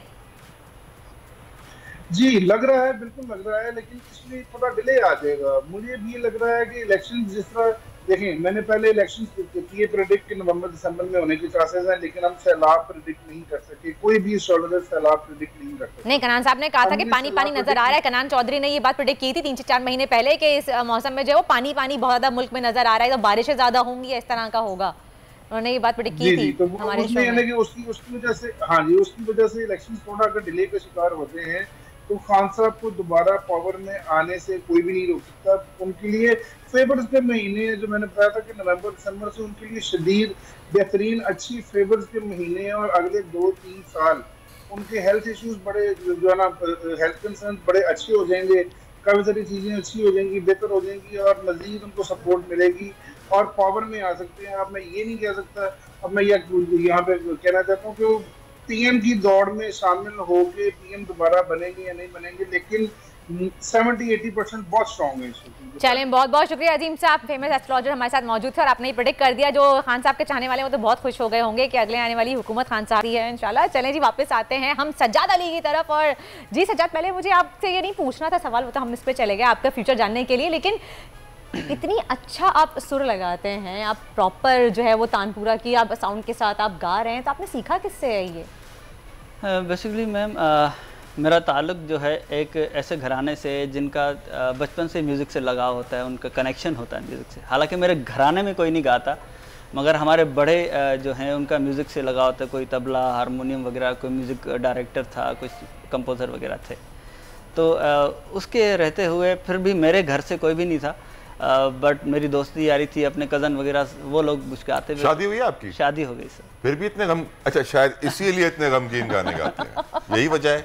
नहीं सर, गाना तो गाना होता है। ज़्यादातर मैंने नोट किया है, वो प्रोड्यूसर साहब भी ये कह रहे हैं कि यार ये सैड सॉन्ग्स पसंद करते हैं। लोग बहुत सैड हैं, इसलिए हमें ऐसा दुनिया सैड हो गई है। पाकिस्तान में तो वैसे ही आवाम सैड है, तो खुशी के गाने सुनना नहीं चाहते शायद। अच्छा, इसमें दर्द ज्यादा होता है, कहते हैं कि जिसके दिल में दर्द हो तो वही एक दर्द भरी आवाज अच्छी निकाल सकता है, और वही एक डेप्थ नजर आती है। मुझसे ज्यादा दर्द किसी के दिल में नहीं हो सकता वर्दा, लेकिन मेरी तो ऐसी आवाज नहीं निकल रही है, बताए क्या करें। आवाज में भारीपन जितना है वो लगता है शीशे टूट जाएंगे अगर मैंने गाने की कोशिश की, और यहाँ शीशे बहुत हैं, सबकी जान को खतरा हो सकता है।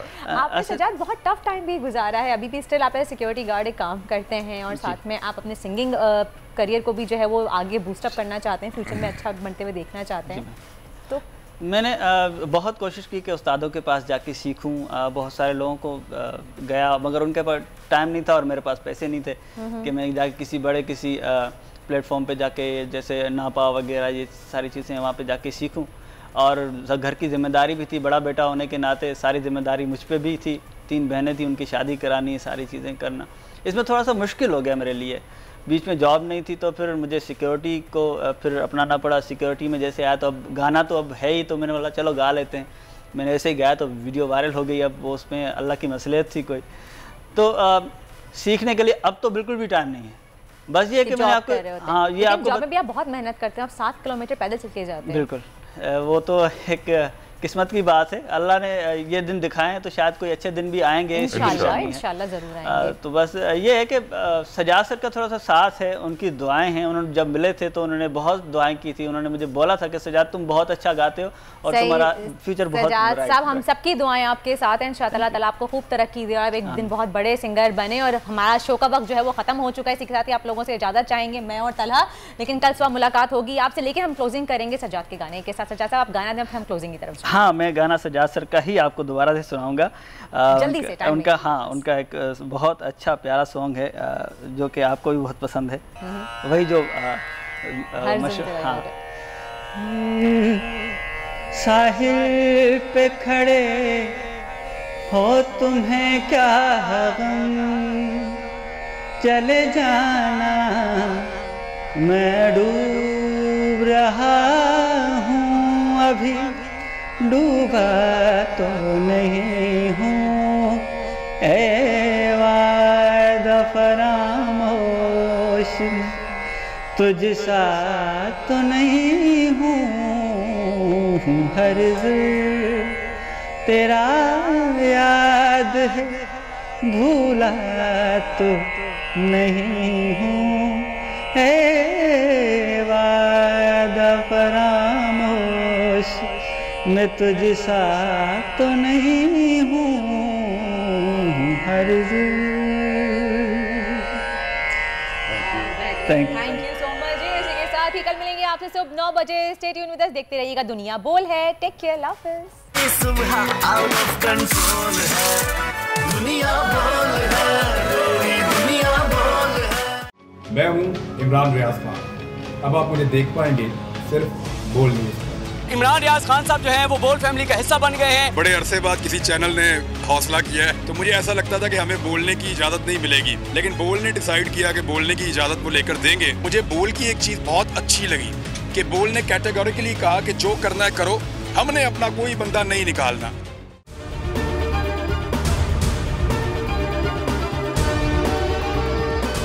सबसे ज्यादा व्यूज, सबसे ज्यादा रील्स और सबसे ज्यादा रेटिंग के साथ बोल अब भी नंबर 1 पोजीशन पर बरकरार। सब्सक्राइब करें और बेल दबाएं ताकि कोई खबर रह न जाए।